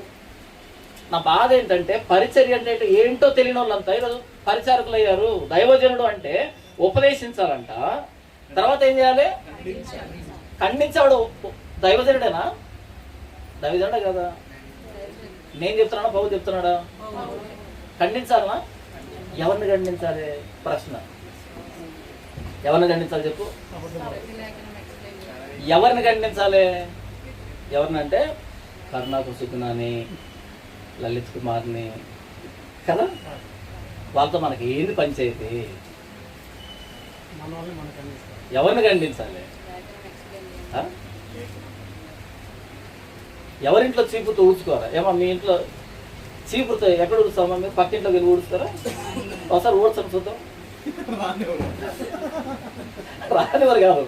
ఉదయాన్నే లేచి ఒకరోజు మీరు ఏం చేస్తారంటే, ఉదయాన్నే ఒకరోజు లేచి పక్కింటి గేట్ అలా తీసుకొని లోపలికి మొత్తం ఊడ్చండి. చెప్తున్నారు, మర్డర్ జరగకపోతే నన్ను అడగండి. మర్డర్ జరగకపోతే నన్ను అడగండి. మీరు చేసి మంచి పని చెడ్డ పని? మంచి పని కదా. అంటే మేము చచ్చిపోయాం అనుకుంటున్నావా? నా ఇంట్లో కూర్చోడానికి నువ్వే పోతే అంటారా? అసలు నువ్వెవతే నా ఇంట్లో కూర్చోడానికి? ఓడ్చొద్దు. ఎక్కడ ఊడ్చుకోవాలి? నీ ఇంట్లో ఊడ్చుకో. రోజుకి 100 సార్లు ఊడ్చుకో. ఉత్తమమైన వెళ్ళాలని అవార్డు కూడా వస్తుంది నీకు. నీ ఇంట్లో ఊడ్చుకో.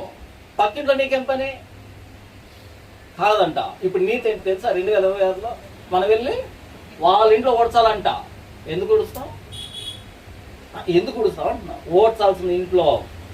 యేసుప్రభు పరిచర్య అంతట్లో రోమీలు ఒక మాట అన్నాయన అన్నాడా? గ్రీకులు ఒక మాట అన్నాయన. అమ్మోనీయులు, మోయాబీయుల్ని, ఈజిప్టుల్ని ఆ రోజు ఆ ఇజ్రాయెల్ దేశం శత్రు దేశాలు ఎవరు ఒక మాట అనలే. విగ్రహాన్ని గురించి ఒక మాట మాట్లాడాడు ఆయన. ఒక్క మాట కూడా మాట్లాడాడు కదా. ఎవరి గురించి మాట్లాడాడు ఆయన? శాస్త్రులు, పరిచయులు, సదుకారు. వీళ్ళు ఎవరు? ఎంతకి యోధా మత పెద్దలు, పెద్ద పాస్టర్లు. మీరు మాయావేశముగా దీర్ఘ ప్రార్థనలు చేస్తున్నారు. అంటే ప్రార్థనా పరులు, సంపూర్ణ రాత్రి ప్రార్థన, మోకాలు ప్రార్థన, మోచేతుల ప్రార్థన, అన్ని ప్రార్థనలు. పనికొచ్చి ప్రార్థన కొట్టుకుంది. మరి దీర్ఘ ప్రార్థనలు చేస్తున్నారంట. చెప్పాడు ఎందుకు చేస్తున్నారంట? విధవరాండ్ర ఇండ్లను తెగవెంగడానికి. అది ఉద్దేశం. ఎందుకు ప్రార్థన చేస్తున్నారంట? విధవరాండ్ర ఇండ్లను తెగవెంగడానికి, సంతలో వందనాల కోసం, విందుల్లో అగ్రపీఠాల కోసం. అంతేనా? ఇంకేముంది?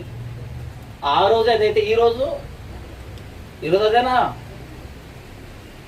యేసు ప్రభు తన పరిచర్యలో బయట వాళ్ళు మాట్లాడలే, లోపల ఉన్న వ్యక్తులు మాట్లాడు. సున్నం కొట్టిన సమాధులు మీరు, సున్నం కొట్టిన సమాధులు మీరని సొంత యోధా జాతిని, సొంత యోధా మత పెద్దల్ని మాట్లాడాడు. వీళ్ళు ఎక్కించారు సిలువ. రోమీలు కదా ఎక్కించిన ఆయన్ని. వీళ్ళు సిలువకి అప్పగిస్తే వీళ్ళ పోడు పడలేక ఆయన ఎక్కించాడు. యేసు సిలువ ఎక్కించింది రోమీలు కాదు. వస్త్రాలు దింపుకొని ప్రధాన యాజకుడు ఇక సాక్షులతో పనేమని ఈయన్ను మరణానికి అప్పగిస్తే ఈ అల్లరి ఎక్కువ కాకుండా ఆ వ్యక్తి బలవంతంగా సిలువ ఎక్కించాడు. సిలువ ఎక్కించిన పిలాతు కాదు, ప్రధాన యాజకుడు. యేసును సిలువ ఎక్కించింది సొంత యోధా జాతి. రోమీలు అనుకుంటున్నారా మీరు?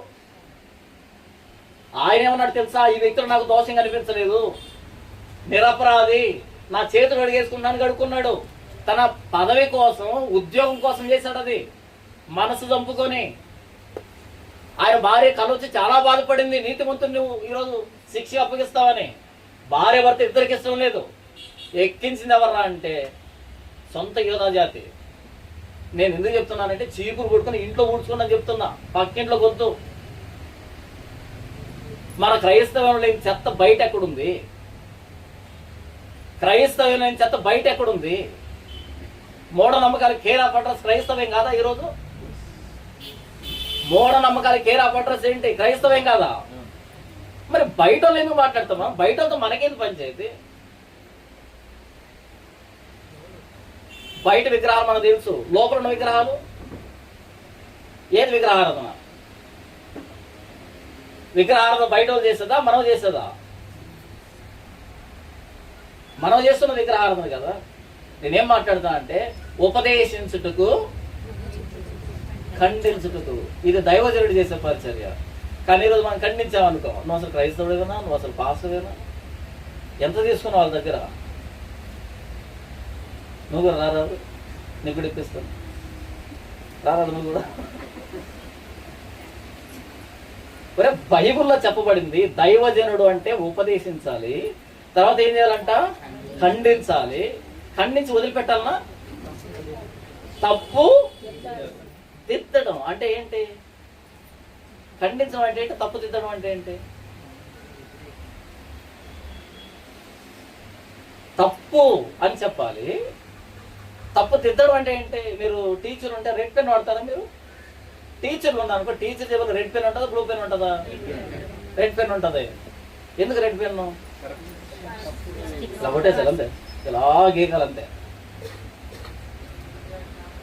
క్లాస్లో 100 మంది ఉన్నారు, 100 మంది 2+2 6 రాశారు. పోనీలే పాపం, కొడదామా? 100 మందికి తప్పు కొడతామా? 1000 మందికి తప్పు కొడతామా? అక్కడ 4 లేకపోతే ఎంతమందికైనా తప్పు కొట్టాలి. కొట్టకపోతే నువ్వు అసలు టీచరే కాదు.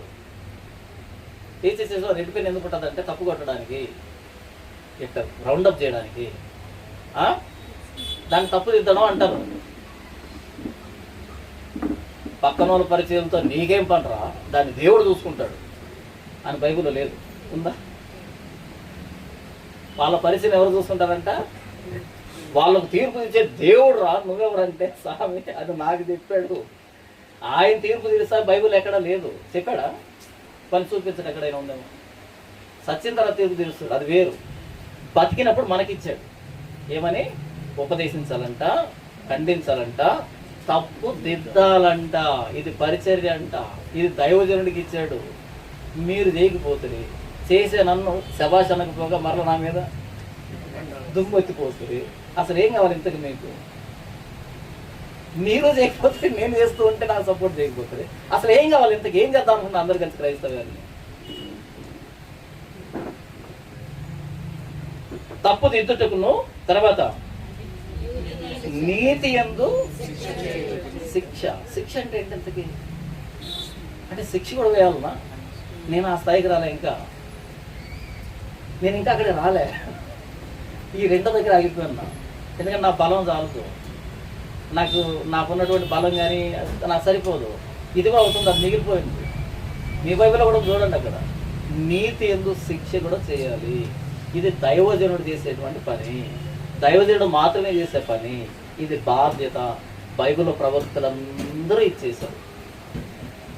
బైబిల్లో ప్రవక్తలందరూ ఇచ్చేశారు. ఈరోజు మనం చేయట్లే. ఈ మాట మాట్లాడితే వీళ్ళు పక్కకి వెళ్ళిపోతారేమో, ఈ మాట మాట్లాడితే వీళ్ళు పక్కకి వెళ్ళిపోతారేమో, వాళ్ళు ఏమనుకుంటారు, వీళ్ళు ఏమనుకుంటారో, ఇక్కడే మిగిలిపోయారు తప్ప ఆయన ఏమనుకుంటాడు అన్నది ఎవ్వడికి పట్టట్లేదు. వాళ్ళేమనుకుంటారు, వీళ్ళేమనుకుంటారు అనుకుంటున్నారు తప్ప నన్ను నియమించినోడు ఏమనుకుంటున్నాడు అన్నది ఎవడు పట్టించుకుంటున్నాడు? ఎవరైనా పట్టించుకుంటున్నారా? ఎందుకని చెప్తున్నారంటే పరిచర్య అంటే ఏంటి అని హోషేని అడగండి వెళ్ళి. ఆయన చెప్తాడు పరిచర్య అంటే ఏంటి, ఎంత బాధగా ఉంటుంది అది అని. అలాంటి వాళ్ళ బాధలో నుంచి వచ్చింది ఈరోజు పరిచర్య అనేది. ఈరోజు నువ్వు ఎలా చేస్తున్నావు దాన్ని, ఎలా చూస్తున్నావు దాన్ని? పోనీ నీ ఎదురుగా కనబడుతుంది, పరిచర్య కాదనేది నువ్వు పట్టించుకోకపోతే నువ్వు హోషేకి ఇస్తున్నా రెస్పెక్ట్ ఏంటి అని అడుగుతున్నా నేను. నువ్వు హోషేను గౌరవిస్తున్న విధానం ఏంటి అని అడుగుతున్నా నేను. అలాంటి వాళ్ళు కష్టంలో వచ్చింది ఇదంతానే. ఆ వరుసలో ఉన్నాం మనం. జీవితాలు పోయాయి దేవుని పరిచర్యలో. ఈరోజు సామ్రాజ్యాలు కట్టుకుంటున్నాం. ఇంటికి వెళ్ళిన తర్వాత 16 లక్షలు రాయండి, అందరి పేర్లు రాయండి, టిక్కు కొట్టడం స్టార్ట్ చేయండి. అప్పుడు చూజ్ చేసుకున్న పర్సన్ని. ఒకవేళ ఎక్కడైనా ఇంటూ మార్కు పడిందా, ఆ వ్యక్తిని చూజ్ చేసుకున్నావా? నువ్వు హోషేకి ఇస్తున్న రెస్పెక్ట్ ఏంటి, గౌరవం ఏంటి? వాళ్ళేమో అంత కష్టపడి పరిచయం చేస్తే నువ్వెక్కడికి వెళ్తావు? చర్చికి? ఇంటి దగ్గర ఉండి చర్చికి వెళ్తావా? ఇంటి దగ్గరలో ఉంది, అలా 11కి వచ్చేసి పని చేసుకోవచ్చు అని. వెళ్ళావు, దూరం వెళ్ళావు. పరలోకం చాలా దూరం కదా, ఇంటి పక్కనే ఉంటుందా? పరలోకం దూరం దగ్గర, ఇంటి పక్కన లేదు కదా. మరి పరలోకానికి ఎలా వెళ్తావు? ఆయన రానిస్తాడా? సెలెక్ట్ చేసుకో, ఎవరిని సేవకుడు, ఎవరిని బోధకుడు, ఏది నీ పరిచర్య, ఎక్కడ కూర్చుంటున్నావు? ప్రతి లేఖనాన్ని ఉపదేశిస్తున్నాడా? పని ఉపదేశించాలని దానికోసం ఆయన కసరత్తు ఏమైనా చేస్తున్నాడా? పని తప్పు దిద్దుతున్నాడా?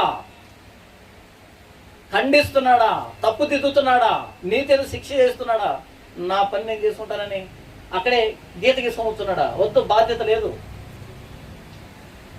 నన్ను ఇంట్లో అడుగుతారు నీకెందుకు అని, ఒకే ఒక మాట చెప్తాను, బాధ్యత అంతే. నీకెందుకు అంటే బాధ్యత, బాధ్యత, ఇది బాధ్యత. నేర్చుకోండి బాధ్యత అంటే ఎలా ఉంటుందని. బాధ్యతకి క్రైమ్ చెల్లించాల్సి వస్తుంది, చాలా కాస్ట్ అది. హోషేయని అడగండి, వాళ్ళు వ్యభిచారం చేస్తే నాకెందుకు ప్రభువా కాదు, ఓకే నేను వ్యభిచారాన్ని పెళ్లి చేసుకుంటాను, ఓకే వ్యభిచారంలో పెట్టిన పిల్లలు తీసుకుంటాను, నేను ఇంటికి వచ్చినప్పుడు అది ఇల్లు వ్యభిచార గృహము అర్థం కాకపోయినా పర్లే, నీకు ఓకే కదా, ఓకే నేను తీసుకుంటాను. హోషేయ ఇంటి నుంచి వెళ్ళేటప్పుడు ఎలా వెళ్ళుంటాడు, ఏ మనసులో వెళ్ళుంటాడు, ఇంట్లోకి వచ్చేటప్పుడు ఏ మనసులో వచ్చి ఉంటాడు? ప్రశాంతంగా నిద్రపోయేటాడు అంటావా? ఆ పెయిన్ ఒక్కసారి ఊహించండి ఎలా ఉంటుందో, అప్పుడు అసలు బాధ అనేది.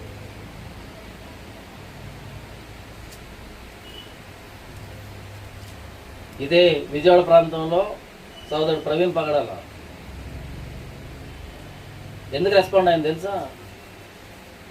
అందరికి పట్టింది, నాకెందుకు పట్టింది తెలుసా? ఎందుకు పట్టింది చెప్పండి ఇప్పుడు? ఎందుకు పట్టింది? బాధ్యత, రెస్పాన్సిబిలిటీ అంటారు దాన్ని. ఎవరి మీద బాధ్యత? నా దేవుడి మీద బాధ్యత. అందరూ గొర్రెల్లాగా కొట్టుకొని పోతున్నారు, అటు నిలబడాలి. అందరు తిరగకపోవచ్చు, ఒక్కరిద్దరైనా ఆలోచిస్తారు కదా, ఒక్కరిద్దరే ఆలోచిస్తారు కదా. నేను ఎప్పుడైతే మాట్లాడానో నాకు వచ్చిన ఫోన్ కాల్స్ ఏంటో తెలుసా? అన్న మాకు ప్రూఫ్లు అక్కర్లేదు, నీ మాటను బట్టి మేము నమ్ముతున్నాం. అప్పుడు రివర్స్లో ఆలోచించడం స్టార్ట్ చేశారు. ఒకవేళ ఆ రోజు నిలవబడకపోయి ఉంటే మొత్తం అందరు గొర్రెలను ముద్ర వేసి ఉండు. అవునా? దీన్ని బాధ్యత అంటారు. ఆ ఒక్కడిని నన్ను నోరు మూయించడానికి ఎంత చేసేది తెలుసా నా మీద? ఈ ఒక్కడు నోరు మూసుకుంటే కనుక మొత్తం అందరూ వర్దిల్లొచ్చని అస్సలు రాజీ పడలే. వాళ్ళు ఎంత అరిచారు, నేను అంతే రెట్టింపరిచాను. ఇంకా రిపోర్ట్ రాకముందే నేను పెట్టిన టైటిల్ ఏంటో తెలుసా? 100% ఇది ప్రమాదం. ఎక్స్ప్లెయిన్ చేశాను పిన్ టు పిన్. నేను చెప్పిన దాన్ని 14 రోజుల తర్వాత పోలీసులు చెప్పారు, నేను చెప్పిన దాన్ని 14 రోజుల తర్వాత పోలీసులు చెప్పారు. దీన్ని ఏమంటారు తెలుసా? బాధ్యత అంటారు. అప్పటికి 3 నెలల పాటు ఒక్కరోజు కూడా గ్యాప్ లేకుండా రాత్రిపూట మాత్రమే జర్నీ చేసి వెళ్ళి మీటింగ్ చెప్పేటువంటి మీటింగ్లు 3 నెలల పాటు బుక్ అయినాయి. నాకు గ్యాప్ లేదు. నేను అనుకున్నా ఎలా జర్నీ చేయాలని. ఒక్కొక్క రోజు 10 మంది, ఒక్కొక్క రోజు 10 మంది, పట్ట ఒక వారం అయిపోయారు, వెళ్ళిపోయారు. నువ్వు రావద్దు చెప్పడానికి.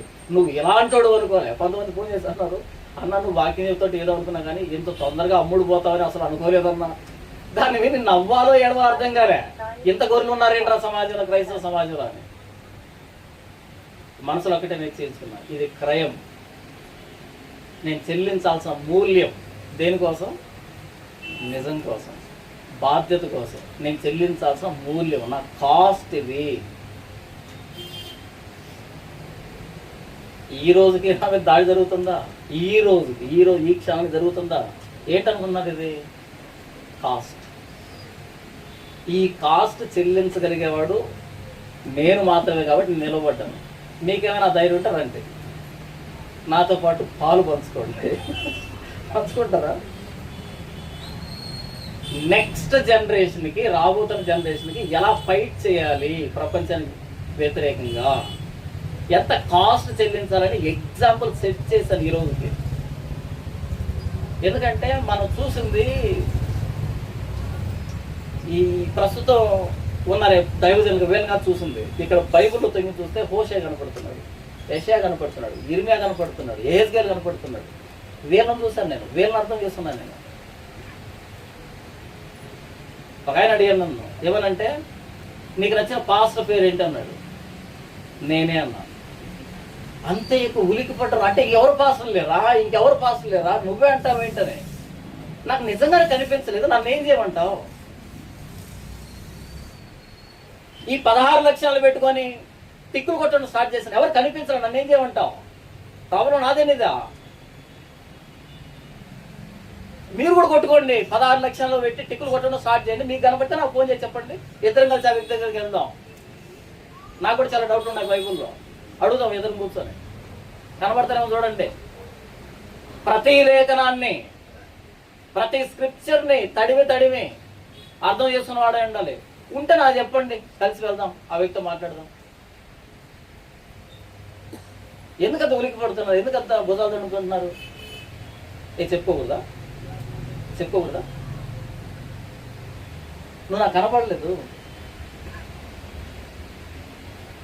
నువ్వు బైబిల్లో ఏ వచనం తీసుకున్నా దశంబాబు దగ్గరికి వస్తున్నా నాకు అసహ్యం అనిపిస్తుంది. హోషేయను అడగాలి, పరిచర్య అంటే ఏంటి, ఎలా ఉంటుంది పరిచర్య అంటే? ప్రతిరోజు నరకం ఆయనకి, ప్రతిరోజు నరకం. కానీ పిలిచింది దేవుడు, చేసిన దేవుని సేవ, ప్రతిరోజు నరకం. రూపాయి ఇచ్చడం లేడు ఆయనకి. కుండలు చేస్తూ, మట్టి పాత్రలు చేస్తూ, విశ్వాసఘాతుకురాలైన భార్యకి భోజనం పెట్టాలి, తనకు పుట్టినటువంటి పిల్లలకి భోజనం పెట్టాలి. తను నమ్మకంగా ఉండాలి, తను అరవకూడదు, తిట్టకూడదు, పట్టకూడదు, తన మనసులో నొచ్చుకోకూడదు. తను నమ్మకస్తుడు, తను చాలా మంచోడు.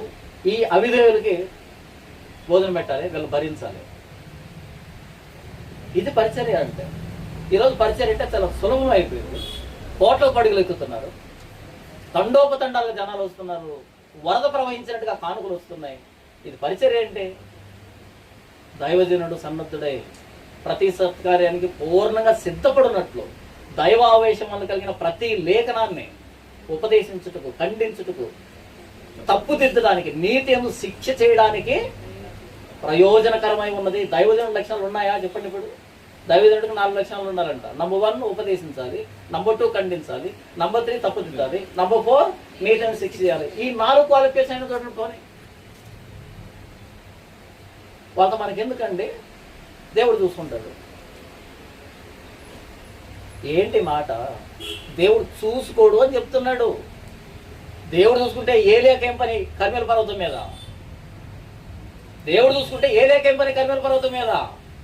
అది ఏలే చూసుకోవాల్సిన పని.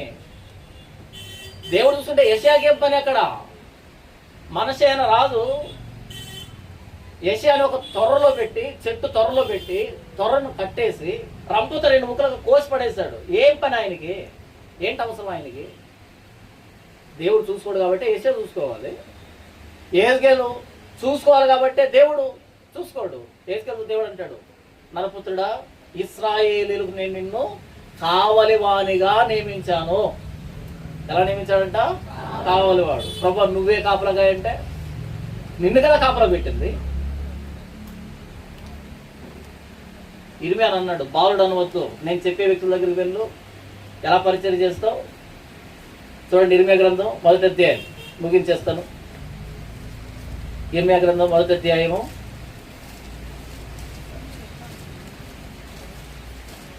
1 పరిచర్యలో దశలు చూడండి, మీకు ఎక్స్ప్లెయిన్ చేస్తాను. 1వ అధ్యాయము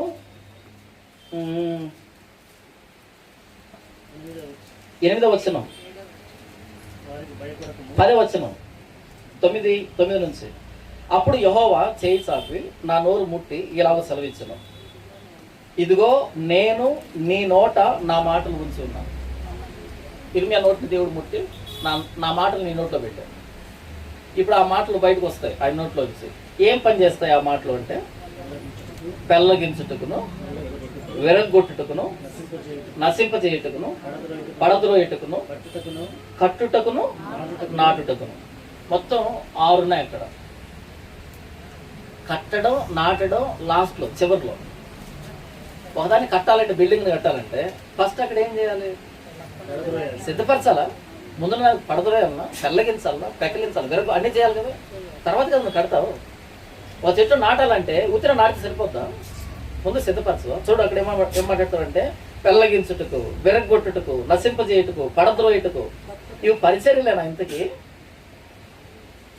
పరిచర్యలు అనేవి పెళ్ళగించేది పరిచర్యనా? విరగొట్టేది పరిచర్యనా? నశింపజేసిన పరిచర్యనా, పడద్రోసేది పరిచర్యనా? ఇవి జరిగిన తర్వాతనే కట్టడం నాటడం జరుగుతుంది.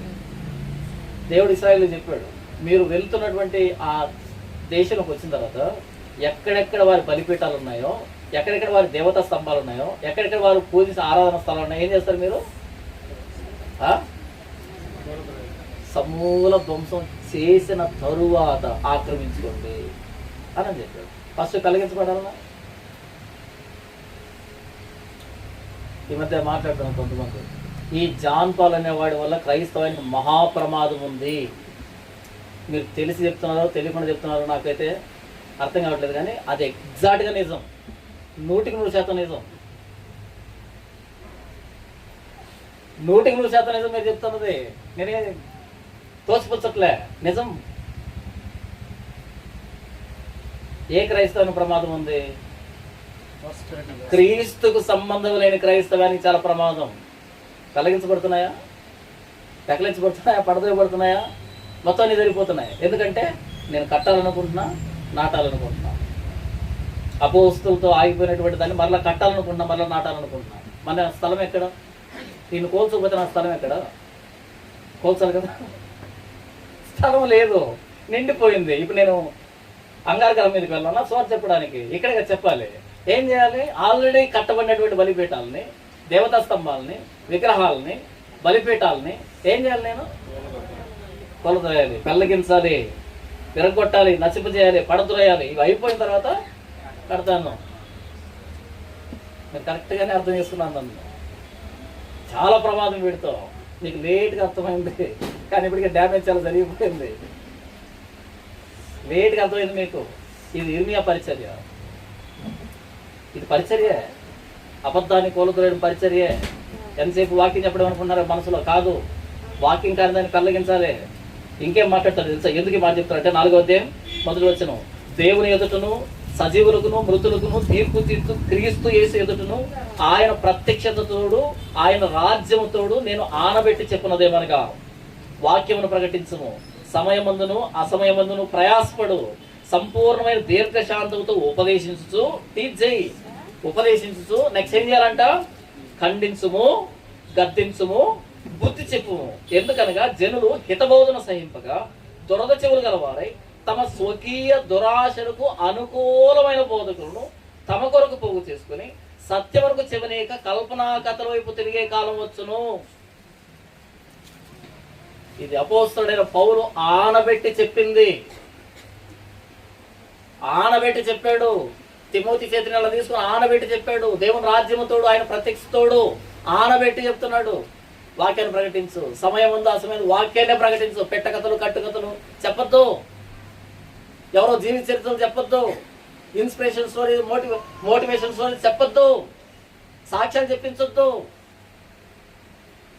వాక్యాన్ని ప్రకటించు. సమయం ఉందో అసమయం ఉందో వాక్యాన్ని ప్రకటించు. ఎలా ప్రకటిస్తావు అంటే సంపూర్ణమైన దీర్ఘశాంతంతో. ఎవరు విన్నా వినకపోయినా సరే విసుక్కోవద్దు. సంపూర్ణమైన దీర్ఘశాంతంతో వాక్యాన్ని ఉపదేశించు, ఖండించు, గద్దించు, బుద్ధి చెప్పు. ఎందుకంటే జనులు హితబోధన సహించరు, ఆరోగ్యకరమైన బోధన సహించరు.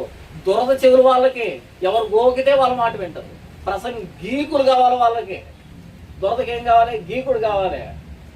గీకులు కావాలి వాళ్ళకి. నువ్వు గీకుడుగా ఉండొద్దు.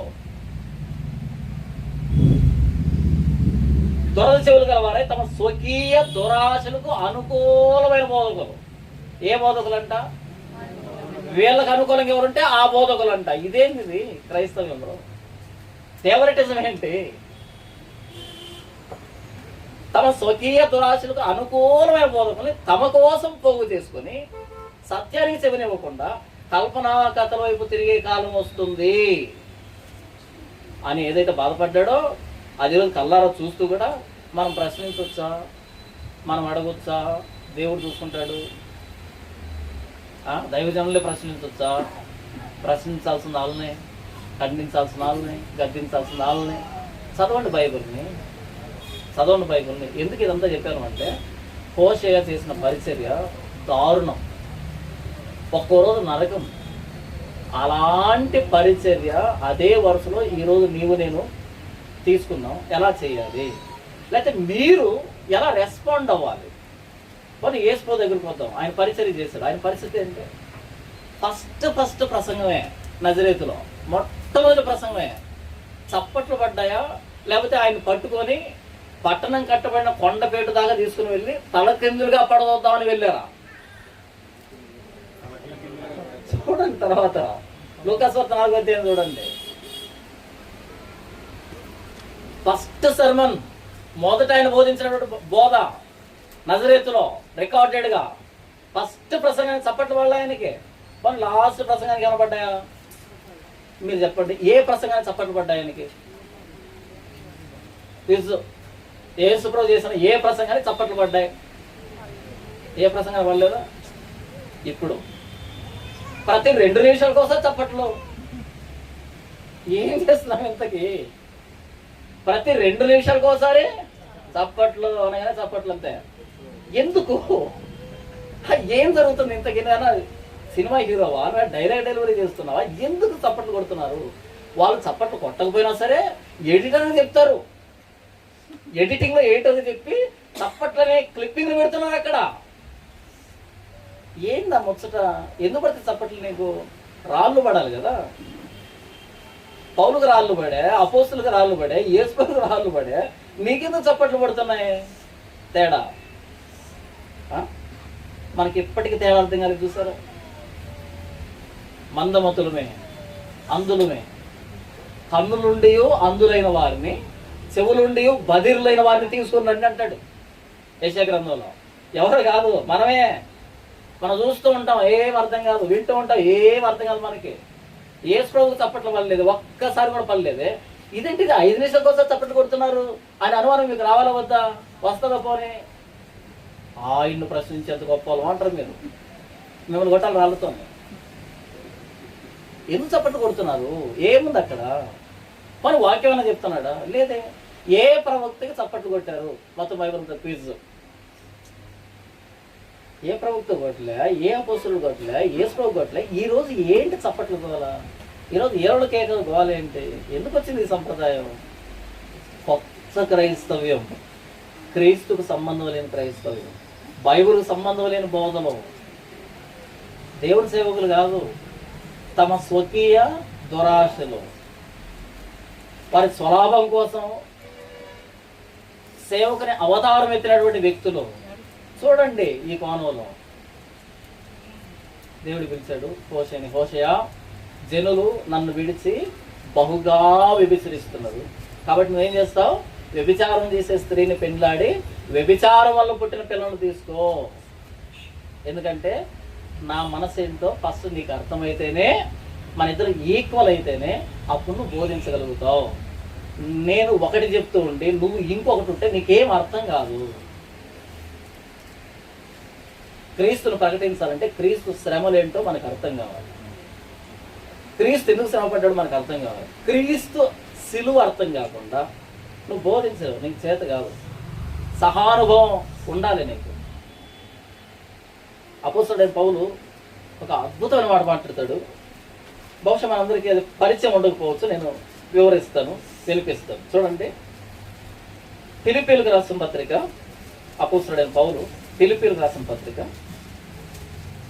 3వ అధ్యాయం 10వ వచనం నుంచి, ఏ విధము చేతనైనను మృతులలో నుండి నాకు పునరుద్ధానం కలగవలనని ఆయన మరణ విషయంలో సమాన అనుభవం గలవాడనై. దేంట్లో సమాన అనుభవం? ఇలాంటి కోరికలు కూడా ఉంటాయా? మరణంతో సమాన అనుభవం ఏంటి? మరణంతో సమాన అనుభవం ఏంటి? ఆ కోరిక ఏంటి అసలు? అది చెప్పడం ఏంటి? నా తెలియగలుగుతాను. ఆయన మరణ విషయంలో సమాన అనుభవం గలవాడనై ఆయనను, ఆయన పునరుద్ధాన బలమును ఎరుగు నిమిత్తమును, ఆయన శ్రమలలో పాలివాడునగుట ఎట్టిదో ఎరుగు నిమిత్తమును సమస్తమును నష్టపరుచుకొని వాటిని పెంటతో సమానంగా ఎంచుకొనుచున్నాను. ఇది ఒక సేవకుని లక్షణం.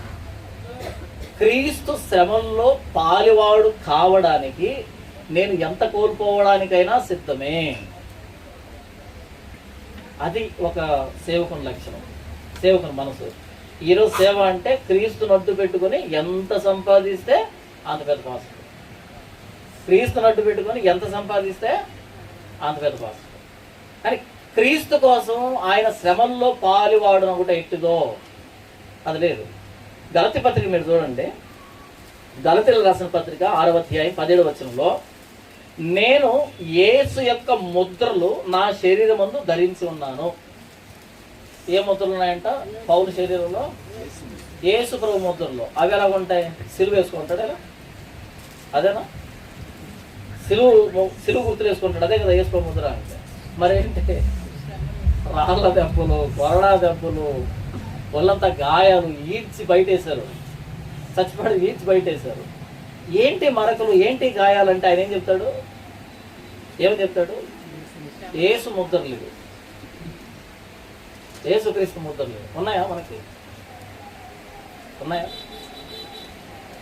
కాబట్టి హోషేయ మనకు అర్థం కావాలంటే, హోషేయలాగా శ్రమ పడడం, ప్రస్తుతం సమాజం ఎంత చెడిపోయిందో అది నీకు అర్థం కావాలంటే, ఆ పెయిన్ నీకు అర్థమైతే, ఈ చెడిపోయినటువంటి వ్యక్తుల విషయం దేవుడు ఎంత బాధపడుతున్నాడో నీకు అర్థమైతే అప్పుడు చేస్తావు నువ్వు పరిచర్య. అప్పుడు మీకు కూడా అర్థమవుతుంది. పరిచర్య ఏంటంటే పాస గురించి మాట్లాడుతున్నా, మీ అందరి గురించి మాట్లాడుతున్నా. ఒకవేళ అపోస్తలుడైన పౌలు ఈ రోజు ఉంటే ఈ రోజున్న క్రైస్తవుని ఎలా చూస్తాడు? ఈ పద్ధతులను ఎలా చూస్తాడు? ఒకవేళ పేతురు ఉంటే ఎలా చూస్తాడు? ఎందుకంటే అలా హతసాక్షులు అయ్యారు కదా, హతసాక్షులే స్వార్థను ప్రకటించారు కదా. ఆ హతసాక్షులు ఈ రోజు ఉన్నటువంటి 2026 సంఘాన్ని చూస్తే వాళ్ళు ఏ కంటితో చూస్తారు, ఏ దృష్టితో చూస్తారు? మనకెందుకు పట్టట్లేదు? అది నా ప్రశ్న. హోషేయ ఒక్కో రోజు పరిచర్య ఒక్కో నరకం, ఒక్కో రోజు ఒక నరకం. ఆయన ఏం మాట్లాడలే, చిరునవ్వుతో స్వాగతించాడు. ఎందుకంటే దేవుని పరిచర్య. ఒక్కసారి మన కుటుంబంలో ఉన్న పరిస్థితులను భరించడం కూడా దేవుని పరిచర్య. అది అనుభవం కోసం, సహానుభవం కోసం, దేవునితో ఈక్వల్ కావడానికి అనుమతిస్తాడు ఆయన. అది కూడా పరిచర్యే. సిగ్గుపడాల్సిన తీరుగా నా ఇంట్లో సమస్య ఉందని చెప్పుకోవడానికి మనుషులం కదా, భూమి మీద ఉన్నాం కదా, ఉంటాయి. ఏ దైవజనుడు సిగ్గుపడలే, ఏ దైవజనుడు ఈరోజు అనుభవిస్తున్నటువంటి ఆ భోగభాగ్యాలు అనుభవించలే, ప్రపంచానికి ఎదురెళ్ళారు. దేవునికి వ్యతిరేకమైన ప్రతి దాన్ని పోలదొరుసారు, పడగొట్టారు, పెకలించారు కనికరం లేకుండా. ఈరోజు మనం దయ చూపిస్తున్నాం. మనం అబద్ధం మీద దయ చూపెడుతున్నామంటే, అసత్యం మీద దయ చూపెడుతున్నామంటే క్రీస్తు శిలువని వెక్కిరిస్తున్నాం అని అర్థం. హోషేయను వెక్కిరించినా పర్లేదు, ఆయన మనిషి. కానీ క్రీస్తు శిలువని వెక్కిరించొద్దు, క్రీస్తు శిలువని వెక్కిరించొద్దు. చూద్దాం ఫిలిప్పీలకు రాసిన పత్రిక 3వ అధ్యాయంలో, వారు క్రీస్తుకు దాసులు కాదు. ఎవరికి దాసులు అంట? తమ కడుపుకే దాసులు. చివరిగా చూడండి, ఫిలిప్పీలకు రాసిన పత్రిక 3వ అధ్యాయము 17వ వచనం, సహోదరులారా మీరు నన్ను పోలి నడుచుకునుడి, మేము మీకు మాదిరి అయి ఉన్న ప్రకారం నడుచుకుని వారిని గురిపెట్టి చూడండి. మీరు నన్ను చూడండి, లేదా మాలాంటి వాళ్ళు గురిపెట్టి చూడండి. అంతేగాని ఈ మేము ప్రార్థనా పరులు, లేదా దైవజనులు, మా దర్శనం వచ్చింది అని చెప్పేవాళ్ళు కాదు. మమ్మల్ని చూడండి, లేదా మాలాంటి వాళ్ళని చూడండి అని చెప్తూ, ఎందుకు చెప్తున్నా ఈ మాట అంటే 18వ వచనం, అనేకులు క్రీస్తు శిలువకు శత్రువులుగా నడుచుకుంటున్నారు, వీరిని గురించి మీతో అనేక పర్యాయములు చెప్పి ఇప్పుడు నువ్వు ఏడ్చుతూ చెప్తున్నాను. ఈ మాట ఆయన ఏడుస్తూ చెప్తున్నాడు. ఏమని? అనేకులు క్రీస్తు శిలువకి శత్రువులుగా నడుచుకుంటున్నారు. క్రీస్తు శిలువకి నేను అనేక పర్యాయాలు చెప్పాను, చాలాసార్లు చెప్పాను, మీకు అర్థం కానీ ఇప్పుడు ఏడుస్తూ చెప్తున్నాను. ఏమని చెప్తున్నాడంట? నాశనమే వారి అంతము, వారి కడుపే వారి దేవుడు, తాము సిగ్గుపడవలసిన సంగతులు ఎందుకు అతిశయపడుతున్నారు, భూ సంబంధమైన వాటి అందే మనసు ఉంచుతున్నారు. కాదా? తమ కడుపుకే దాసులు కాదా? నోరు తెరిస్తే కానుకలు, దశంభాగాలు, అర్పణలు ఇవే కాదా? ఇంతనా ఇంకేమైనా ఉందా క్రైస్తవుల్లో? ఎవరో అడిగారు నన్ను, ఒకవేళ దశంభాగం అనేది పోతే క్రైస్తవ్యం కూలిపోతుందని. ఒకవేళ దశంభాగం అనేది లేకపోతే క్రైస్తవం కూలిపోతుంది. చాలాసేపు ఆలోచించాను, నిజమే కదా అనిపించింది. దశంభాగం గురించి వీడియోలు మాట్లాడి పెడితే కొంతమంది ఫోన్ చేశారు, దశంభాగం వద్దంటే మరి మేము ఎలా బతకాలని. ఎవరో పాస్టర్లు ఫోన్ చేశారు. సిగ్గు అనిపించింది, పాస్టర్లు ఫోన్ చేయడం ఏంటి? దశంభాగం లేకపోతే మేము ఎలా బ్రతకాలి? అదే దశంభాగం మీద బతుకుతున్నావా? క్రీస్తు కదా పోషిస్తుంది, పనివాడి జీతానికి పాత్రుడని క్రీస్తు మాట కదా నిన్ను నడిపిస్తుంది. నిన్ను నడిపిస్తుంది దశంభాగమా? దశంభాగం తీసుకోవద్దని చెప్తున్నా. నేను కూడా దైవజనుడినే, నేను బతకట్లే, నేను సేవ చేయట్లే. నేను చెప్తాను తిరిగి, నన్ను చూడు, నేను బతికినట్టు బతుకు అని చెప్తాను. దశంభాగం వద్దంటావు, ఇవ్వద్దంటావు, ఎలా బ్రతకాలి అని అడగడానికి సిగ్గులే నీకు కొంచెం కూడా? పోనీ నేను చెప్పాను, నా మాట మీద నీ బతుకు ఆధారపడి ఉందా? నీ బతుకు క్రీస్తు మీద ఆధారపడి ఉందా? నాకెందుకు ఫోన్ చేసావు? 100 మాట్లాడతాను నేను, నీకెందుకు? క్రీస్తుని అడుగు, ఆయన కదా నిన్ను పోషించేది. నా మీద గొడవకు వస్తే ఏమవుతుంది? భయం. అమ్మో దశంభాగం అనేది పోతే ఎలా బ్రతకాలని. మొత్తం ప్రపంచం అంతా ఒకవైపు వచ్చినా నేను భయపడ్డా. సేవకు వచ్చే రోజు దేవునితో అగ్రిమెంట్, 20 లక్షల మంది ఇస్రాయేల్కి 40 సంవత్సరాల పాటు 3 పూట్ల భోజనం పెట్టావు విత్ నాన్ వెజ్. నాకు 3 పూట్ల 3 ప్లేట్లు భోజనం పెట్టవా? పెడతావు, నాకు తెలుసు. చేసుకో నా మీద ప్రచారం, నీ ఇష్టం చేసుకో, భయపడతానేమో చూడు. చేసుకో నా మీద ప్రచారాలు, ఇష్టం వచ్చినట్టు చేసుకో, భయపడతానేమో చూడు. ఎందుకు భయపడను? పనివాడు జీతానికి పాత్రుడు. నాకు కాబట్టి ఎవరికి ఇస్తారు జీతం? ఆయన నాకు ఇస్తాడు. ఆయన నేను తీసుకుంటాను, నేను బ్రతుకుతాను. ఇలా చేసావు, ఇలా చెప్పు వాక్యం. ఎందుకు జీతం చూడు? అవునా? ఇలా చెప్పు వాక్యం. వద్దురా అన్నా సరే ఇస్తారు. ఎందుకని? అంతే అంతే. నువ్వు పని చేయి, జీతం వస్తుంది. నేనేం చెప్తున్నానంటే, అనేకులు క్రీస్తు శిలువకి శత్రువులుగా నడుచుకుంటున్నారు. వారి కడుపే వారి దేవుడు. దేవుడు కాదు వాళ్ళకి, వాళ్ళ కడుపు దేవుడు. వాళ్ళని పోషించుకోవడానికి, కూడబెట్టుకోవడానికి, సంపాదించుకోవడానికి, రాజ్యాలు స్థాపించుకోవడానికే దేవుని సేవకుల అవతారం ఎత్తారు. చదువు లేదు, లోక జ్ఞానం లేదు, బైబిల్ చదివిన ఏమీ లేదు. ఏమైనా మాట్లాడితే మోకాల ప్రార్థన అంటారు, ఏమైనా మాట్లాడితే విజ్ఞాపన ప్రార్థన అంటారు. ఎందుకని? ప్రార్థనలు ఏం బోధించేది ఉంటుంది? రాత్రి అంతా ప్రార్థన. వాడు కళ్ళు మూసుకుంటాడు, వీడు కళ్ళు మూసుకోమంటాడు. వాడు వీడినాడు, వీడు అన్నాడు కదా. రాత్రి అంతా అయిపోయింది. దీనికి ఎందుకు ప్రసంగాలు అవసరమా? ఏం అవసరం లేదు, కళ్ళు మూసుకోవడమే. కాబట్టి నేనేం చెప్తున్నానంటే, సిలువుకి వ్యతిరేకమైన క్రైస్తవ్యం ఉంది, క్రీస్తుకు వ్యతిరేకమైన బోధలు జరుగుతున్నాయి, అపోస్తులకు వ్యతిరేకమైన సేవలు జరుగుతున్నాయి, ప్రవక్తలకు వ్యతిరేకమైనటువంటి సేవలు జరుగుతున్నాయి. నీకు అర్థమైతే వారి భారం, వారు చెల్లించిన క్రయం నీకు అర్థమైతే. ప్రభువైన యేసుక్రీస్తు విలువ పెట్టి మనల్ని కొన్నాడు. దేవుడు తన స్వరక్తం ఇచ్చి మనల్ని కొన్నాడు. నన్ను కొనుక్కున్నాడు ఆయన, నేను కొనుక్కున్నాడు ఆయన. ఆయన ప్రాణత్యాగానికి నువ్వు గౌరవం ఇచ్చేది వాస్తవం అయితే, ఆయన ప్రాణత్యాగాన్ని అడ్డు పెట్టుకొని తమ కడుపునే దేవుడిగా చేసుకొని సిలువుకు శత్రువులుగా ఎవరైతే బ్రతుకుతున్నారో వారి మీద యుద్ధాన్ని ప్రకటించకపోతే నువ్వు క్రీస్తును ప్రేమించినట్టు కాదు.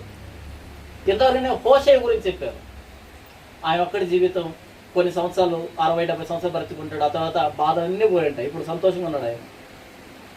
కానీ ప్రభువైన యేసుక్రీస్తు సిలువ ఈ రోజుకు మన పక్షాన్ని మొరపెడుతున్నాడు. ఆయన విజ్ఞాపన చేస్తున్నాడు. ఆయన మన కోసం విజ్ఞాపన చేస్తున్నాడు. ఆయన రక్తం ఇంకా మన పక్షాన్ని మొరపెడుతూనే ఉంది. క్రీస్తు శిలువకి శత్రువులుగా నడుచుకుంటున్న వారిని గురిపెట్టి చూడండి. ఇది నా బాధ్యత మాత్రమే కాదు, ఇది మన బాధ్యతని గుర్తు చేస్తున్నాను అంతే. హోషేయ ఆ రోజు పరిచయం చేశాడు. ఆ పరిచయకు ఒప్పుకుంటే కుటుంబంలో శాంతి సమాధానం నెమ్మది లేకుండా పోయింది. ఈరోజు నువ్వు యేసుప్రభు కాడిని ఎత్తుకుంటే, యేసుప్రభు సిలువను ఎత్తుకుంటే, నీ సిలువును నువ్వు ఎత్తుకుంటే, యేసుప్రభు అన్నాడు నీ సిలువును నువ్వు ఎత్తుకోవాలి, నిన్ను నువ్వు కాదనుకోవాలి, నిన్ను ఉపేక్షించుకోవాలన్నాడా. ఆ కంఫర్ట్ జోన్లో నుంచి బయటకు రా. వాళ్ళు అలా అంటారు, వీళ్ళు అలా అంటారు, వాళ్ళు ఏమంటారు, వీళ్ళు ఏమనుకుంటారు. ఆ కంఫర్ట్ జోన్ నుంచి బయటకు రా. సిలువ ఎత్తుకోవడం అంటే అదే. నువ్వు చేస్తున్నటువంటి పోరాటం కానీ, నువ్వు మాట్లాడుతున్న మాటలు కానీ, నువ్వు చేస్తున్న యుద్ధం కానీ, నువ్వు చేస్తున్నది సత్యం కోసం, క్రీస్తు కోసం, మన సంఘం కోసం, భవిష్యత్ తరాల కోసం చేస్తున్నావు. హోషేయ ఒక్కడే. ఆ భారాన్ని హోషేయకి ఇచ్చాడు దేవుడు. ఈ తరంలో నీకేమైనా ఇచ్చాడా? అది నా ప్రశ్న. నాకైతే ఇచ్చాడు, నాకు అర్థమవుతుంది. మీకేమైనా ఇస్తున్నాడా? ఒక్కడే ఉండొచ్చు, కానీ నువ్వు భరిస్తున్న బాధ, ఆ నొప్పి, ఆ నింద, ఆ అవమానం, ఆ వ్యతిరేకత భరిస్తున్నది క్రీస్తు కోసం, సంఘం కోసం. క్రయం చెల్లించాలి. సత్యం అనేది సభకు కాదు, చాలా కాస్ట్లీ, చాలా ఖరీదు. ఒక్కోసారి మన జీవితాన్నే ఇచ్చినా సరే సరిపోదేమో. హోషేని అడిగితే చెప్తాడు అవును అది నిజమే అంటాడు ఆయన. ఎందుకంటే ఆయన జీవితాన్ని ఇచ్చినా సరే సరిపోలే.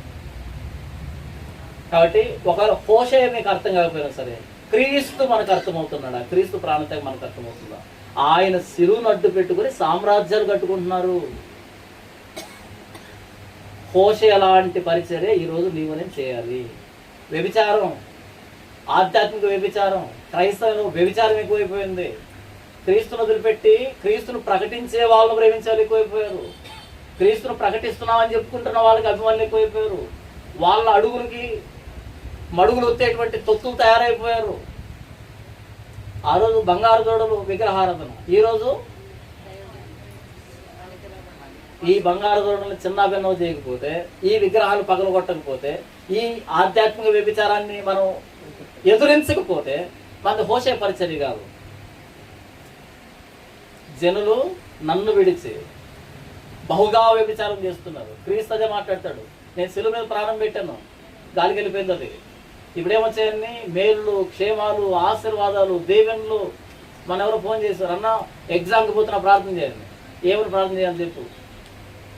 ఎగ్జామ్కి పోతే ప్రార్థన చేస్తాను. మీకు కూడా వింత కనిపిస్తుందా? మీరు కూడా ప్రార్థన చేపిస్తున్నారా? నాకు కూడా ఎగ్జామ్ మొన్నే సైనిక ఎగ్జామ్కి వెళ్ళాడు. అడగండి ఫోన్ చేసి, ప్రార్థన చేశాను. ప్రభువా ప్రయాణంలో భద్రత ఇవ్వని ప్రార్థన చేశాను. నా పిల్లడికి మంచి జ్ఞానమే ప్రభు. నాకు తెలుసు వాడికి ఎంత జ్ఞానం ఉందో, నాకు తెలియదు నా కొడుకు ఏముందో. మీకు తెలియదు మీ పిల్లల కెపాసిటీ ఉందో. మంచి జ్ఞానం ఏమైనా అది ఎట్లుంటుంది? అది సపరేట్గా ఉంటుందా? చదివితే రాస్తారు, లేకపోతే రాదు. ఎగ్జామ్ కోసం ప్రార్థన అంటే నేను ఏం చెప్తానంటే మలిచేశారు. ప్రార్థన అంటే ఏంటి, చర్చ్ అంటే ఏంటి, అన్నీ మలిచేశారు. కంప్లీట్గా డైవర్ట్ చేసేసారు. సిలువుకి శత్రువులు అయ్యారు. విగ్రహారాధన వచ్చింది కాబట్టి ఏం చేద్దాం? హోషే పరిచర్య మనది. జనులు బహుగా వ్యభిచారం చేస్తున్నారు. ఏం చేయాలి? మనం భరించాలి, నిలవబడాలి. ఈ ఆధ్యాత్మిక వ్యభిచారాన్ని వలద్రోయాలి, పడగొట్టాలి, పెళ్ళగించాలి, ఎదురెళ్ళాలి. ఈ క్రమంలో మనం ఎంత క్రయాన్నైనా చెల్లించడానికి ఇష్టపడాలి. ఎందుకని? ముందు ఆయన సిలువ ఎత్తుకోవాలన్నాడు కదా. ఆ సిలువు చూసి మన సిలువును మనం ఎత్తుకోవాలి. మన మొదటి సిలువు కాదు, మొదట ఆయన ఉన్నాడు, తర్వాత మనం ఉన్నాం. కాబట్టి మన సిలువు మనం ఎత్తుకోకపోతే ఆయన పాత్రులు కాదు. మనల్ని ఎవరైనా ఉపేక్షించుకోకపోతే ఆయన పాత్రులు కాదు. నేనేం చెప్తున్నానంటే అందరు నన్నే అంటున్నారు, మీరు కూడా షేర్ చేసుకోండి అంటున్నా. అది విషయం. ఒక్కనే భరించడం కష్టం ఉంది, మీరు కూడా రండి అంటున్నా. అంటే అర్థం కాదని ఇండైరెక్ట్గా చెప్తే డైరెక్ట్గా చెప్తున్నా. అది విషయం. నేను చెప్పిన వాక్యం ఎంతసేపు? హోషే గ్రంథం, హోషే పరిచర్య ప్రారంభం.